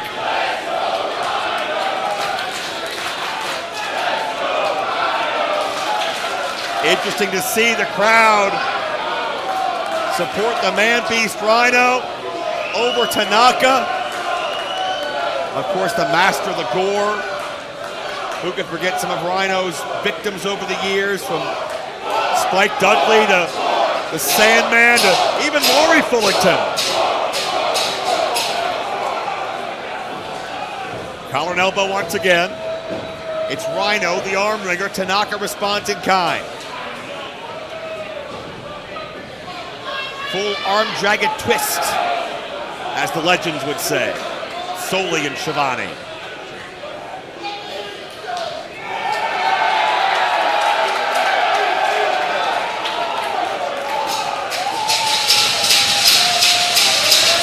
And this crowd is jacked. Rhino is feeding off of every piece of energy coursing through the air.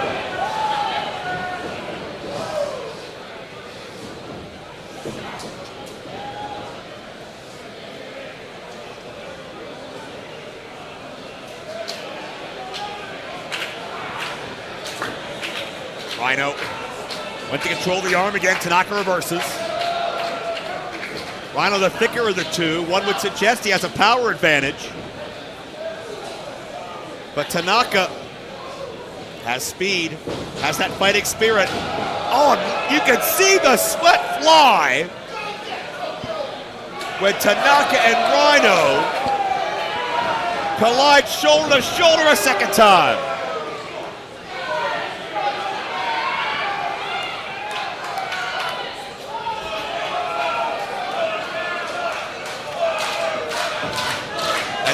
Swing and a miss. Tanaka take it down. Tanaka gets steamrolled over by 290 pounds of man beast.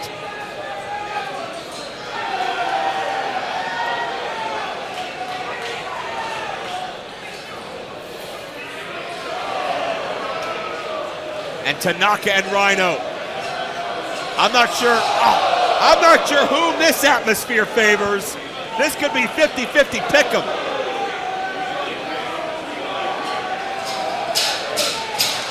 Rhino the worse for wear right now.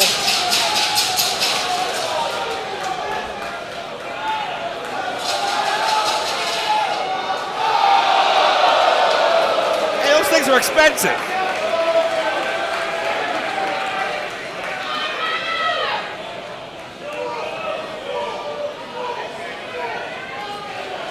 Fighting his way back to the offensive.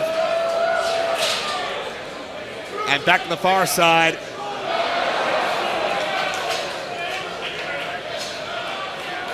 I do not blame referee John Finnegan for not wanting to get anywhere near these two runaway trains.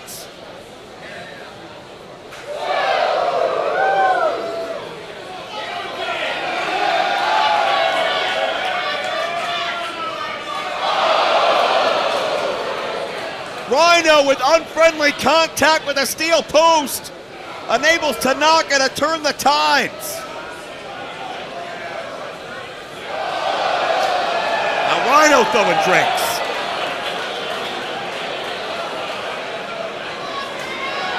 This is violent.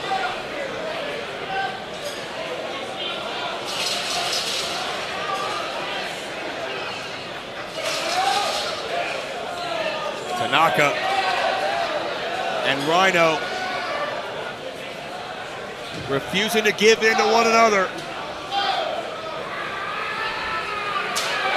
Oh! You can hear that in the back of the building! But Rhino's still on his feet!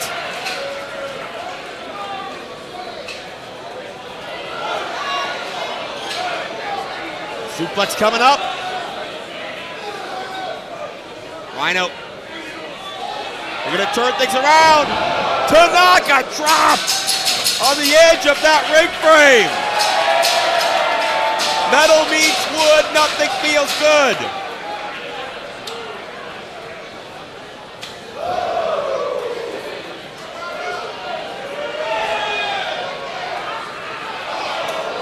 And Rhino,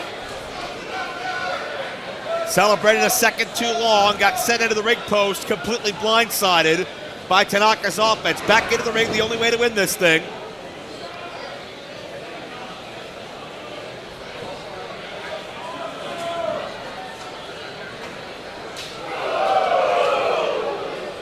Tanaka, such a proficient striker who gets so much out of every shot.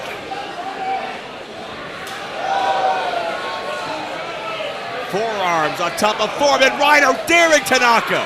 Give me more. Give me your best shot, I dare ya. And Rhino finds a way to his feet through all of that.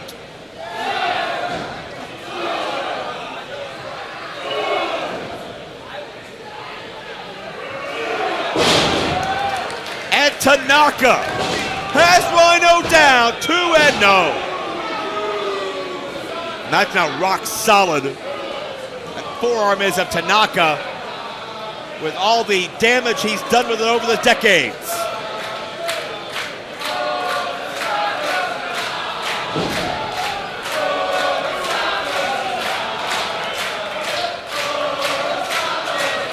Masato Tanaka, his own rhythmic cheer throughout the arena. And Tanaka situated a chin lock. Cuts off the blood supply to the brain via the carotid artery. If that carotid artery cannot transmit oxygen to the brain through the blood, the lights go out.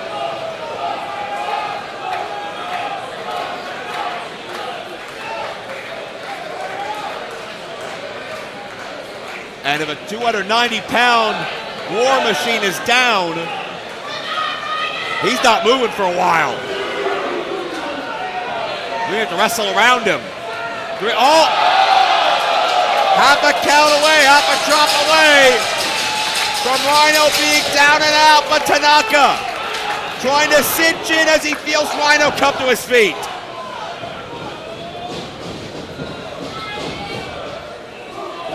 Rhino set for the ride, able to duck out of the way. Tanaka on the receiving end of that shoulder thrust. And we know Rhino can throw that shoulder as good as anybody. That could be the setup for the core. Oh, Tanaka got the foot up. Looking for a left arm clothesline. Score! Score! Score! Rhino wins! Here's your winner, the Man Beast, Rhino!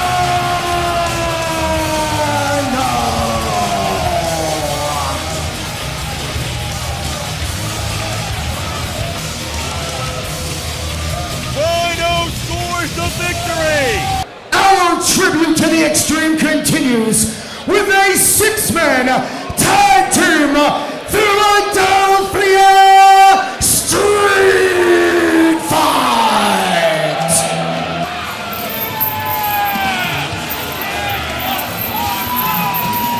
Introducing team number 1, accompanied by Pitbull number 3, the team of the Pitbull, Gary Wolf.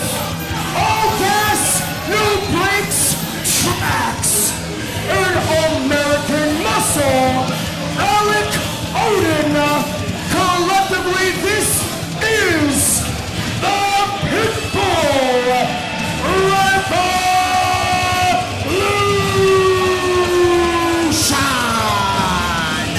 The original Mad Dogs of War, the Pitbulls, reigned atop the ECW Tag Team Division in the mid-1990s.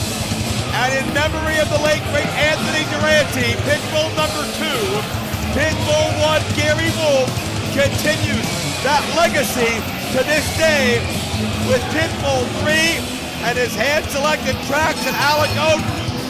But we're not wasting time. This match is already starting. It's DeVito, Oak, Angel, the Baldies.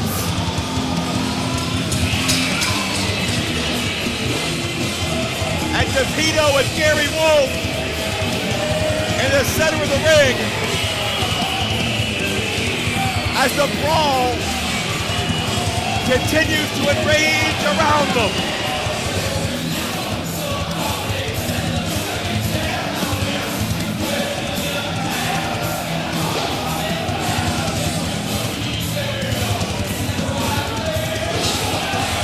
Pitbull 1 knocks DeVito looping.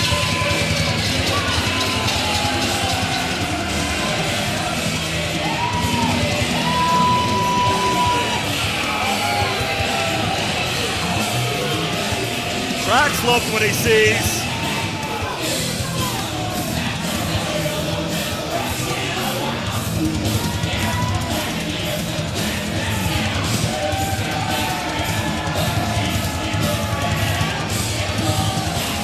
Pitbull number 3 with a flag in memory of Anthony Durante.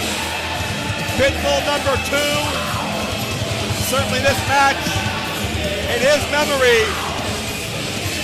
H.C. Loke, former Extreme official, facing the wrath of Trax.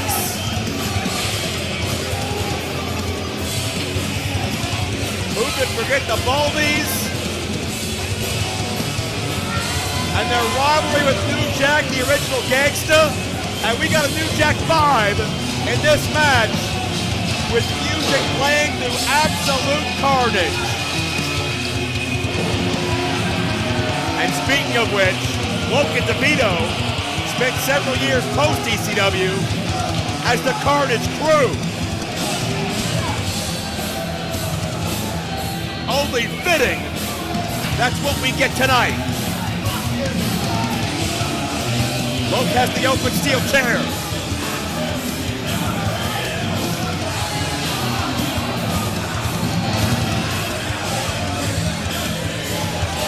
Step alley driver, no counter.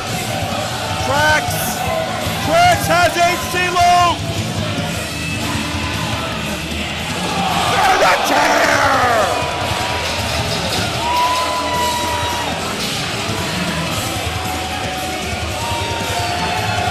This is the Pitbull Revolution in the home of the Extreme Revolution.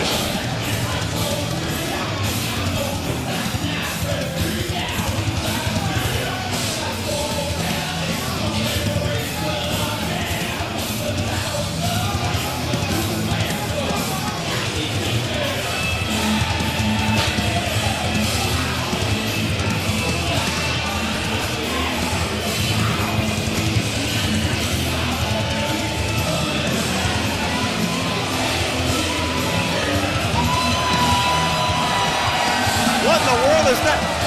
A giant Lego?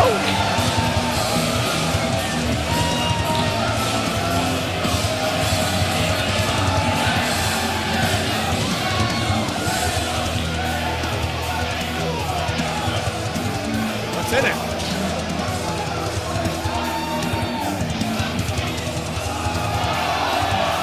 Lots of little Legos. That makes sense.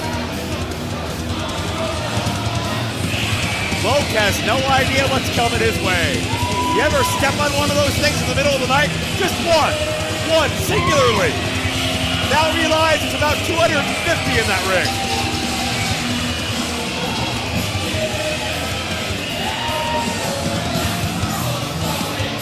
Angel stolen the flag of Pitbull 3. And DeVito with a street sign to the back of Trax.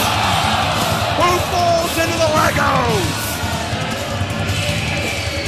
Carnage Crew lives up to their namesake.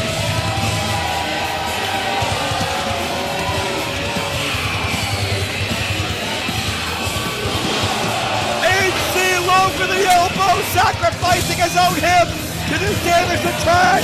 And no!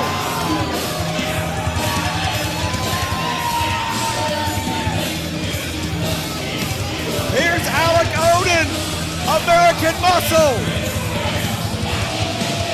He's showing that muscle. Power slam, changing the way Davey Boy Smith. And look out! DeVito runs Odin out of town. Here comes the Mad Dog of War. Angel has the flag. Gary Wolf has the flag. Straight to the back of Angel. Flagpole right to the face.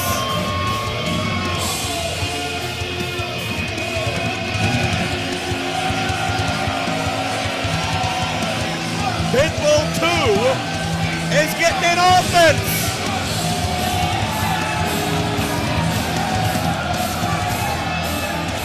And the Pitbull Revolution is about to raise the stakes.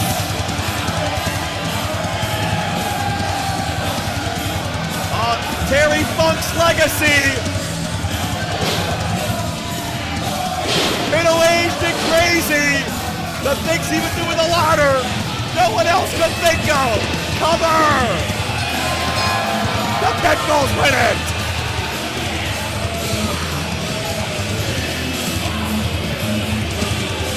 For your winners, the Pitbull Revolution!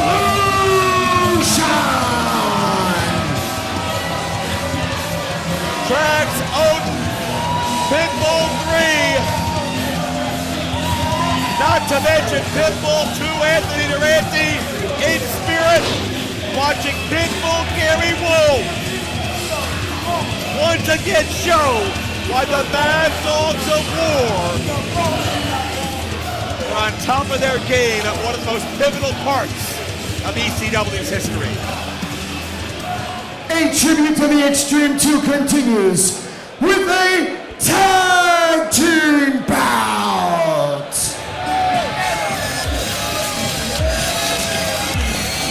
Introducing team number 1, making their way down the aisle from Little Italy, New York City. They are the two-time ECW Tag Team Champions, Little Guido and the Big Don, Tommy Rich.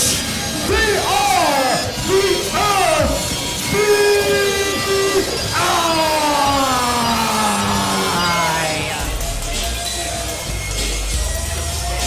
And their opponents, representing the Samoan dynasty, the father and son tandem duo of the great Samu and Lance Anoa'i. This is the Samoan Gangsta Party.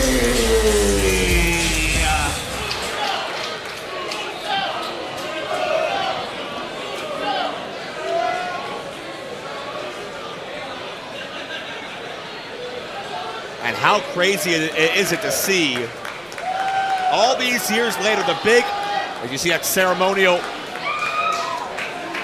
symbolism of the Samoan Gangsta Party, but wildfire, somebody say something about getting fired up in Italy. Tommy Rich locking up with Samu, two bona fide legends. And I guess it's Samoa versus Italy? You know, Tommy's got that thick Italian accent.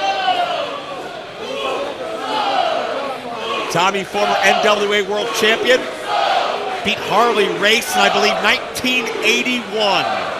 And over 40 years after that win, Tommy Rich is here and competing and firing away on Samu.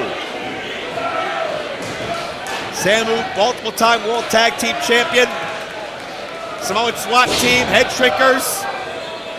Teamed with Fatu, better known as Rikishi. And yeah, there's a lot of sons and cousins and uncles and nephews that have a big weekend in front of a large stadium. But the whole family takes pride in what they do, and no pride there as Samu misses his target, and it's Lance Anoa'i. And Guido, the Sicilian shooter, the former UWF 5 fighter, is in immaculate shape.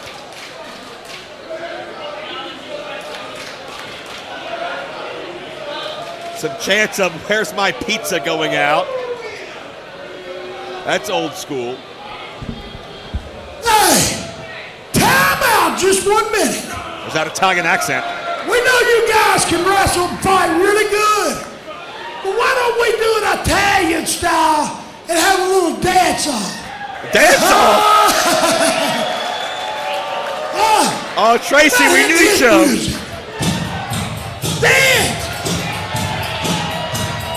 An F.B.I. Who could forget Tracy Smothers versus the Blue Meanie? I think they danced off every week for about 2 years.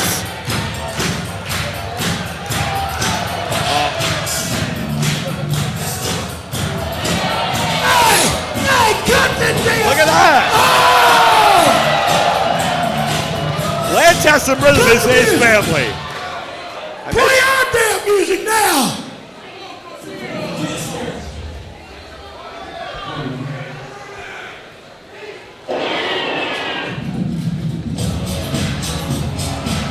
Oh my God. What in the world is that? This is why they left the dancing to Tracy Smothers. I get it now, it makes sense. Out of all the dancing I've seen, that was definitely the most recent.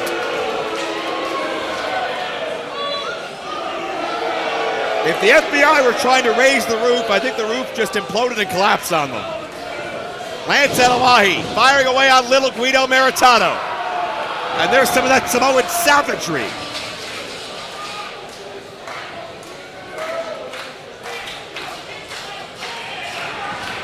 And Tommy, I don't think your dancing plan really did any good for anybody, except for the Samoan Gangster Party.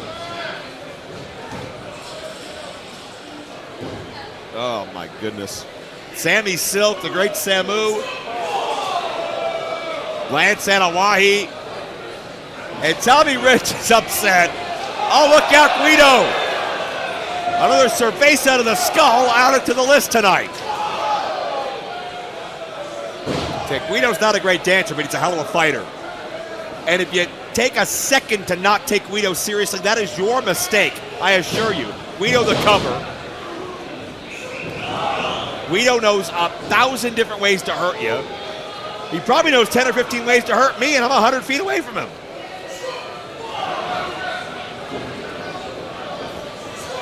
Double headbutt, a Samoan staple. And Tommy Rich's fiery Italian temper is only making things worse. Somersault senton in the corner. That's my boy, says Samu. Father proud of son, but a near fall. Guido kicks out.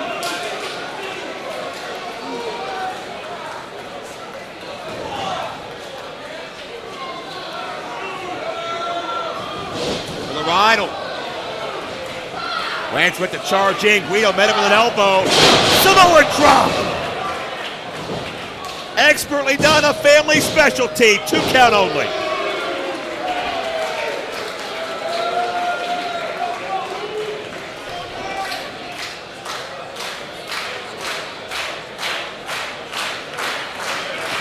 Tommy Rich trying to cheer on Guido. And Guido firing back, and oh, another headbutt. Those headbutts are debilitating.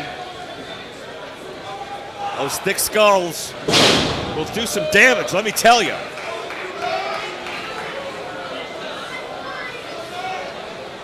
And Lance. Scaling to the top. Oh, went there with the splash. Guido out of the way. It looked like Lance came down hard on his quadriceps muscle and maybe knocked the wind out of himself.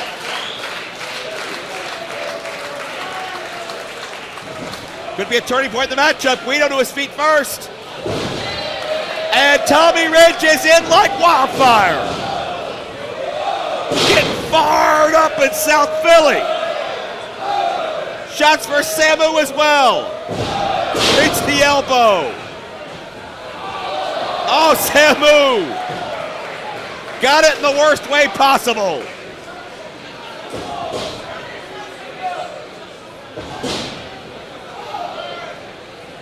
Tommy Rich and Guido taking the offensive while Samu pulled the foot of Guido, and the savant kick by Lance Anoa'i, and the Samoan Gangster Party win it. Here are your winners, the Great Samu and Lance Anoa'i, the Samoan Gangster Party.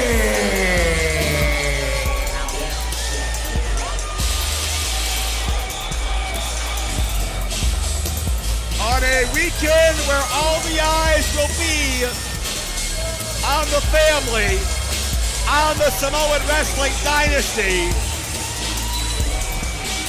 Lance Anoa'i has kicked it off in a major way throughout this day and night, defeating Rich Swann to become #1 contender for the Battleground Championship. Alpha Jr., Juicy Finau making a statement to Brian Kendrick later that afternoon. And now, a victory over one of the most beloved and hated tag teams in history. And Tony's blaming Guido.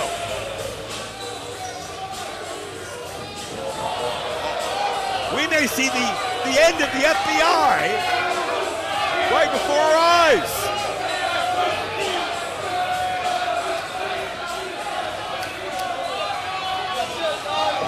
Guido's gonna hit Tommy Rich. He's finally gonna do it. Oh, they got us again.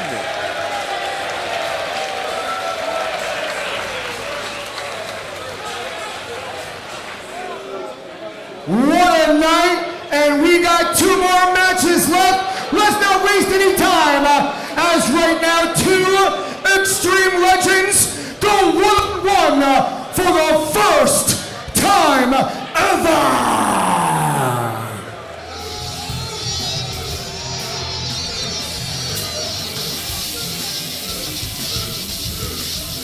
You spit water all over his phone?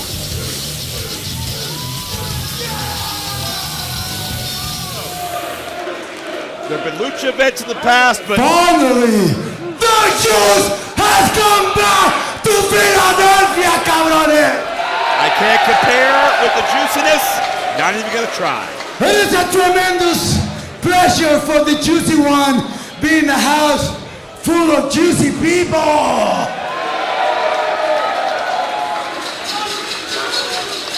I was asking Battleground for a big favor, because tonight I got a very important message.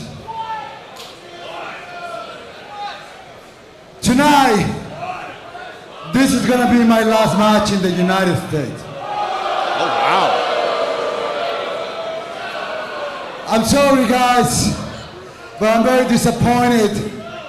None of you guys make wrestling the best. And thank you, really from the bottom of my heart. I want to say thank you, because I've been in this business 32 years of career. It's been tough, and a lot of backstabbing, a lot of politics, a lot of BS. And I'm sick and tired of that. That's why I'm gone. I don't want to be here. I want to say thank you, and that's it. I'm going to be promoting. I'm going to be now el CEO del... You know, so many backstabbing when you think you have friends in the business and they forget about you. And they don't care. After you put your life to make them look good, they forget about you. And that's it. Now I'm gonna be the CEO of Lucha Libre. I'm gonna have a show in Mexico on May 18. You check it out. I'm gonna bring the best wrestler, and that's gonna be my last match in Mexico too. So you better check it out, Dad, on Fight TV. And I just wanna say thank you, and I love you guys.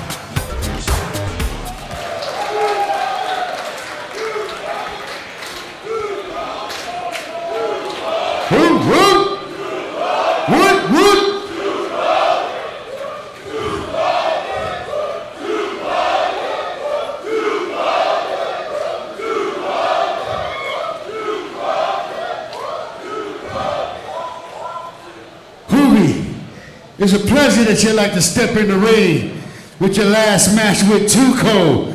But why you bullshitting the people? Uh-oh. Hey, dog. I'm really serious. But first and foremost, you're not gonna believe that I'm retired? Well, that was a juicy lie. Do you remember the juice bar? Who remembers the juice bar? So fuck you! Fuck you! Fuck you! And fuck you too, Dugo! That wasn't nice, and Scorpio just popped him one. So Juventud pulled the wool over our eyes about his retirement? Don't appreciate that a single bit, and credit to Scorpio for calling Juventud out on his BS. Scorpio firing away with lefts and rights, takes Juventud down. Scorpio a four-time ECW World Television Champion, Pro Wrestling Noah Tag Team Champion with the likes of Doug Williams and Vader. Scorpio is physical, Scorpio is intense. Japanese style, European style, American style, all a hybrid therein. That's what Scorpio does. And Scorpio is looking to unmask Juventud. Wouldn't be the first person to do it. Some people in Lucha Libre consider it disrespectful that Juventud comes out with the mask after having already lost it earlier in his career. So many in Lucha would look at what Scorpio did as a positive. Scorpio dropping the leg. Don't know if he got all of that, but Juventud's hurt. Got all of that time. Scorpio does not need many attempts to correct a mistake.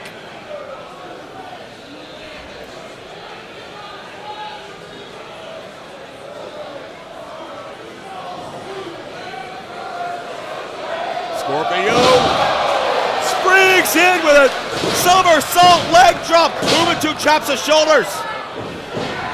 Back and forth, both men looking for leverage, and Scorpio shuts it down. Scorpio the size advantage. Certainly the crowd advantage in his favor now. And using that size to lean in onto Juvi Juice. Juventud Guerrera. Scorpio not pulling the hair for any longer than a 5 count. Smart maneuver. Referee on top of it as best he can.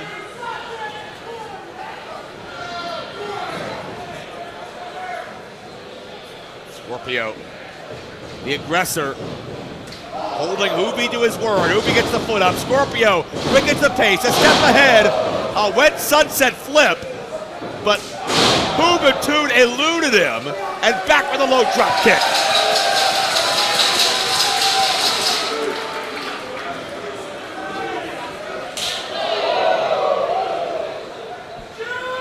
Hard knife edge chop to Scorpio.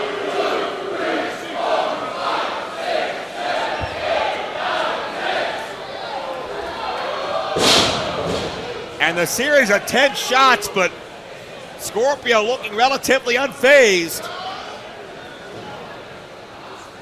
Juventud just maybe outmatched physically. Juventud has such a wealth of skill. But when Scorpio wants to get something done, you have a hard time telling him no. Juvi got the feet up. Crossbody connects, shoulders down, Scorpio kicks out.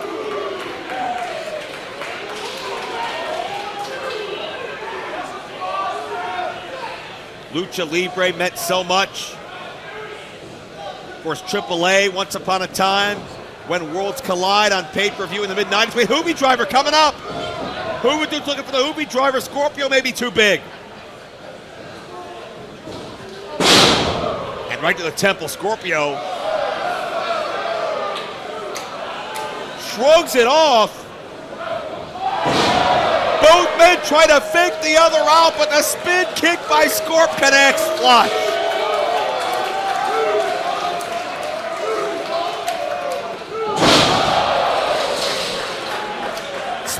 leg drop, that'll do it! No.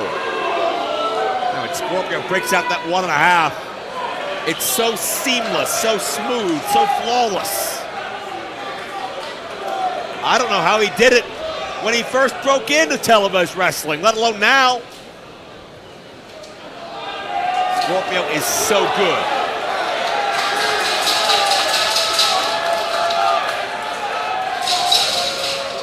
And now, oh, look out! Went for the 1.5 off the second rope. Got caught off guard as Juvi moved out of the way. Low drop kick. Juventud senton. Hooks the leg. Near fall. Mentioned earlier how important Lucha Libre was and how important ECW was to it. When Worlds Collide, certainly opened the door to the events in Los Angeles, the Hispanic areas of California, but when Juventud, when Ray, when Psicosis came to ECW, an entirely new audience was exposed to what Lucha Libre is and represents, and it's bigger than ever today. But it was men like Juventud on the ground floor, and now he's literally on the ground floor, as Scorpio sets up. Juventud rolled out of the way. Could have been 450. Could have been a twisting body press. We'll never know. Juventud had some fight left in him.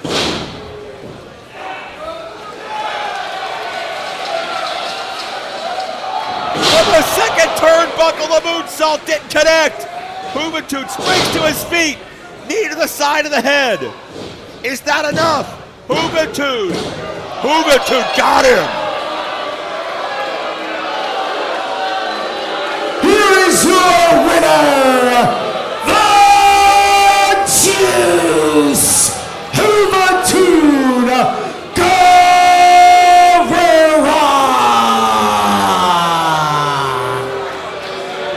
Juvi gets the victory, and as much as I respect Juventud's skills, his place in history, I think a lot of fans here tonight would classify that as an upset.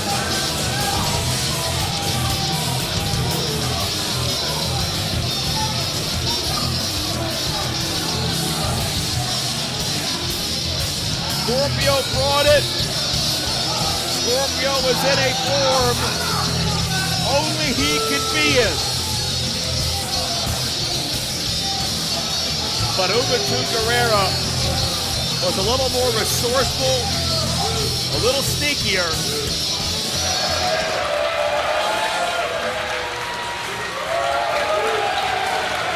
Listen to this respect. Let's hear it for two called Scorpio. Many of these fans are standing. Scorpio is still 1 of 1. Maybe the best athlete. Oh, this is goddamn South Philly. I said, who's got time for one more match? That's what I'm fucking talking about. And away we go live from 2300 South Philly. Hold on to your seats as this is your tribute to the Extreme 2 main event.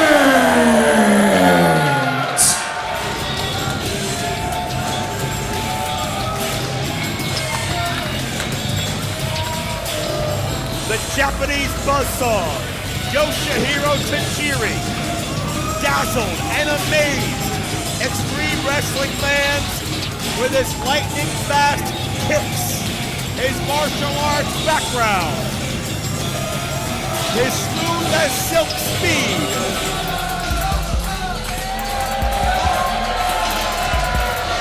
The insane luchador Super Crazy became popular south of the border for his wild, out-of-the-box risk-taking. And when he came to ECW, we found out just how insane he could get.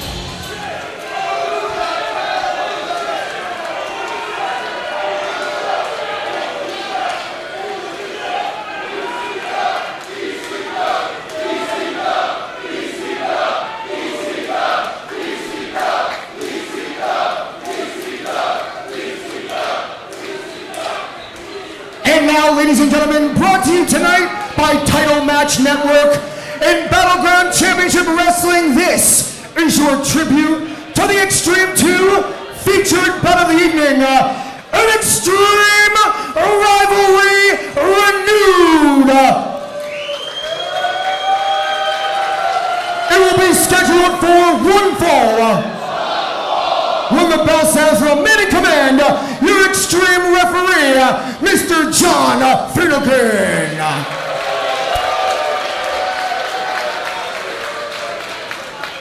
And now the combatants who enter the battleground. Introducing first in the corner to my left, he comes to us this evening from Tokyo, Japan.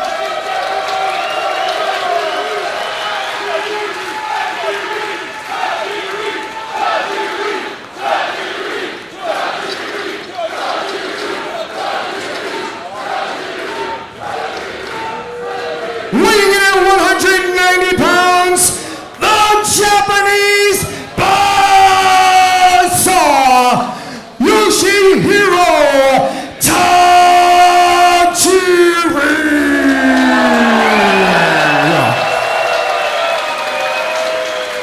Watch that miss. Finnegan narrowly escaped it from Onita earlier tonight.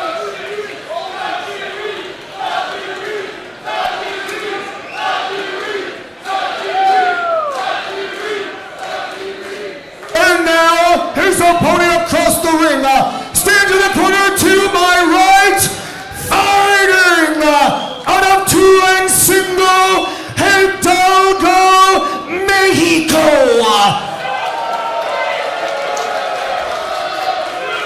Holding an official weight of 215 pounds, he is the Extreme Luchador. Super crazy!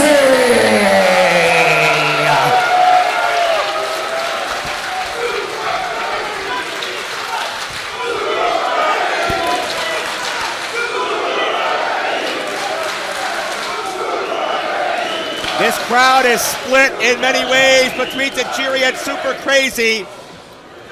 Two of the most respected in their craft. Both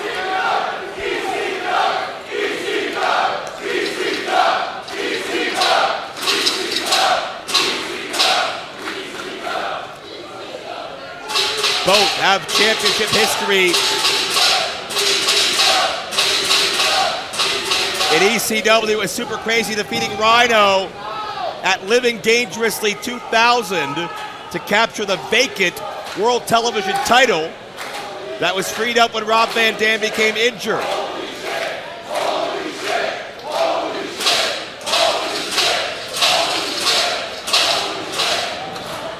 A month later, Tajiri defeating Super Crazy and Little Guido in an international three-way dance to capture the title himself. These men have been even keel every time we've seen them together. And don't forget about the history of Tajiri as a World Tag Team Champion alongside Mikey Whipwreck and that sinister minister, Jim Mitchell.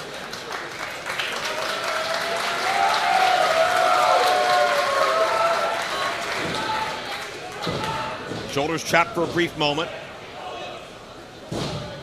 Not sure when the last time these two men shared a ring together, but it's been a while. Super Crazy plying his trade in Mexico, Tajiri primarily in Japan. Very rarely do they have a chance to cross paths anymore. But Tajiri, some early gamesmanship, maybe trying to get inside the head of the insane luchador.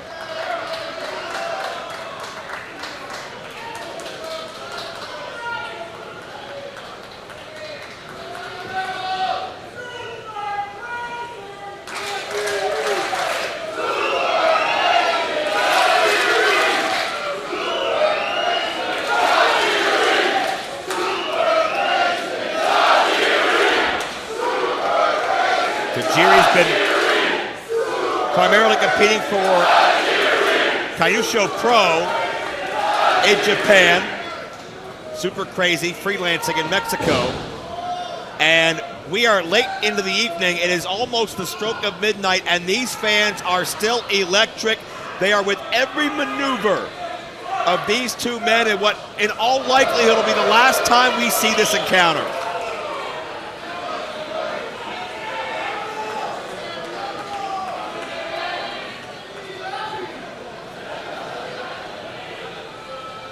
Super Crazy getting a crash course in all things Tajiri he may have forgotten about.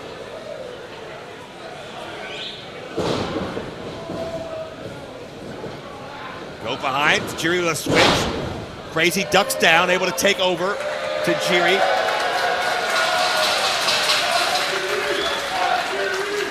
And Tajiri to the floor.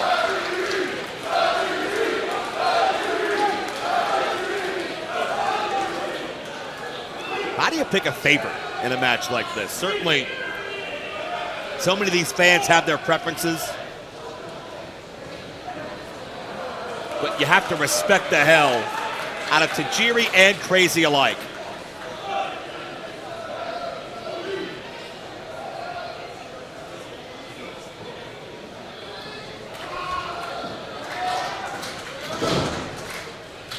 Colin will tie up again, Tajiri to go behind. Crazy counters into a hammerlock. Wait a minute. That's Mikey! Mikey Whipwreck has just come to the ring. Mikey's not advertised to be here. How you guys doing? Yo. Yoshi, what the fuck? Super Crazy, what the fuck? It's fucking midnight. And you guys want to see some hardcore action?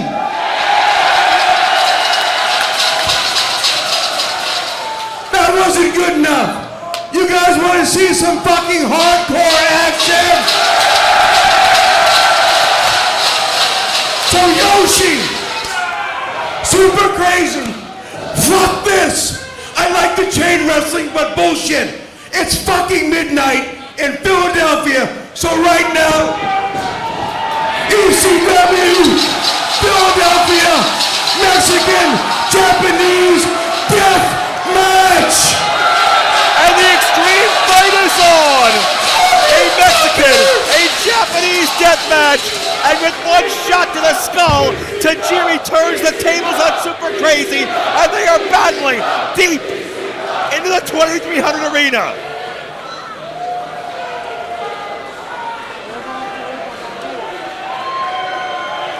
The most scenic tour yet of the arena,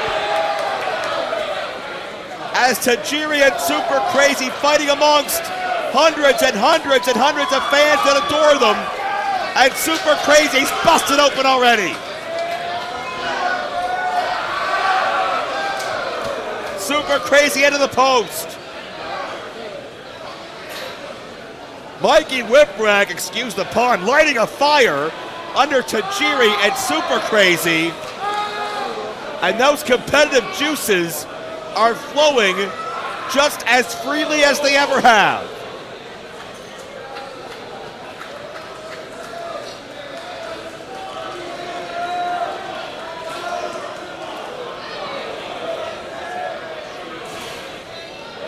Tajiri found a steel chair. Who knows what else is under there?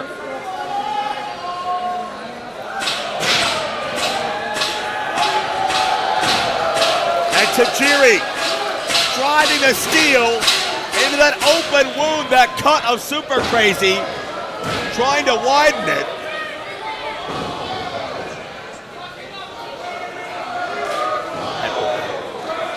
Super Crazy, the proverbial crimson mask, and every kick, every strike from Tajiri will only open that wound up further.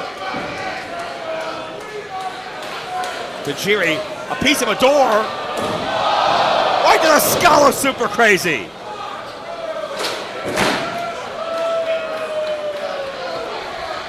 That door didn't budge. Crazy's skull absorbed all of that. And once again, digging the edge of the chair, the bottom of the leg of the chair. Just trying to shove it into that cut.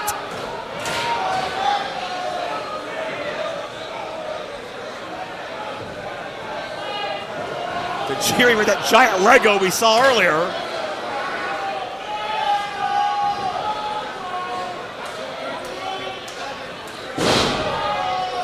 Mikey's around there just throwing things, I think. Whatever he can find, if it's not nailed down to something, we're gonna put it in play. Oh no.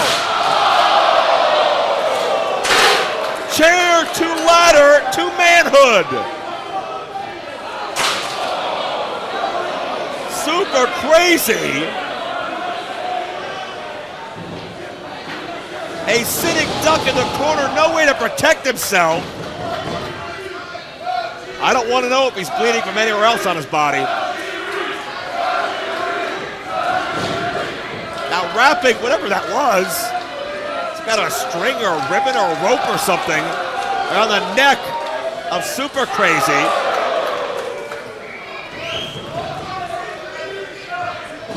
Into the lateral press, 2 count only.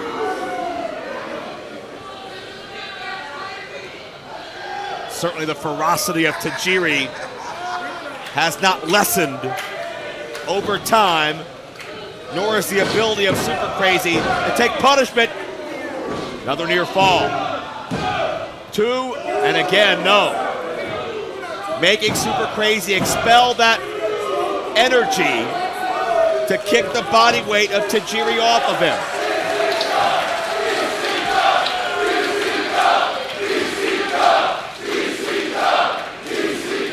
It's an Extreme International Death Match in the 2300 Arena, Swanson and Gertner.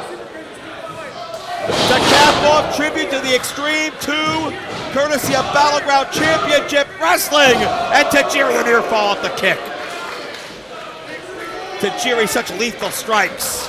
Any one of them can do you in. Super Crazy to the outside.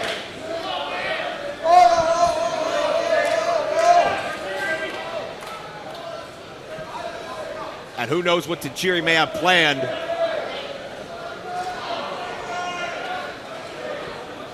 As Mikey looks on. Mikey, a former tag team partner of Tajiri, but he's been very unbiased and fair in this thing so far. At least from what I've been able to see and hear. And the Extreme official, John Finnegan, overlooking things.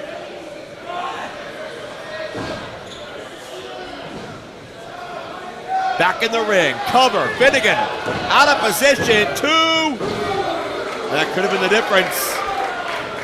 Tajiri had Super Crazy back in the ring before the referee could reset himself.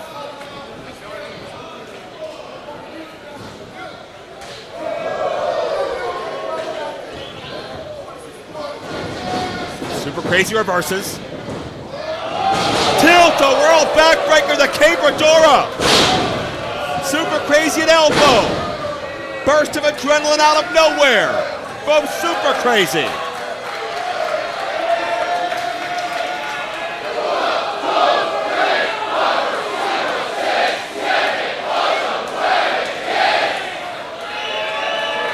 Counting along en Espanol. Would be outdated to say something about pressing the SAP button, right? But a reversal in the corner. Tajiri the Tarantula! Super Crazy is caught in the tangled web of Tajiri. Buzzsaw roundhouse kick, missed! Super Crazy with missed of his own! Where did that come from? Cover! Beaten! Here is your winner, the Extreme Luchador Super Alvin Crazy!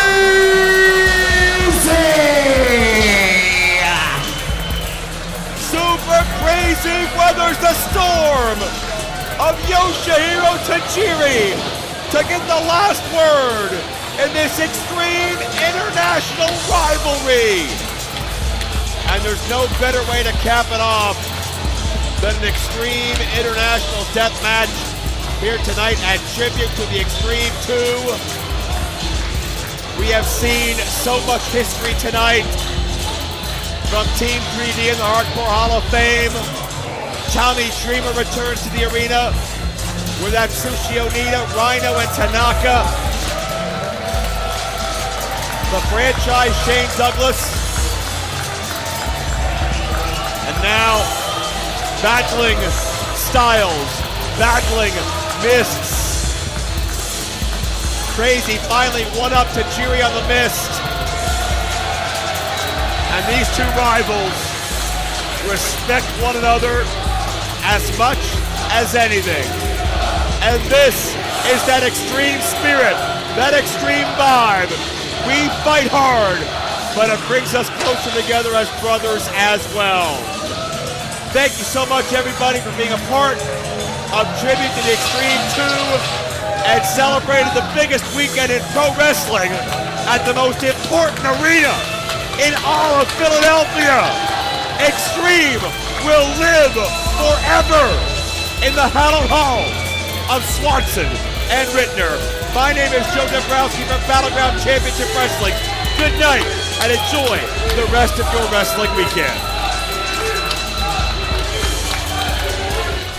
TitleMatchNetwork.com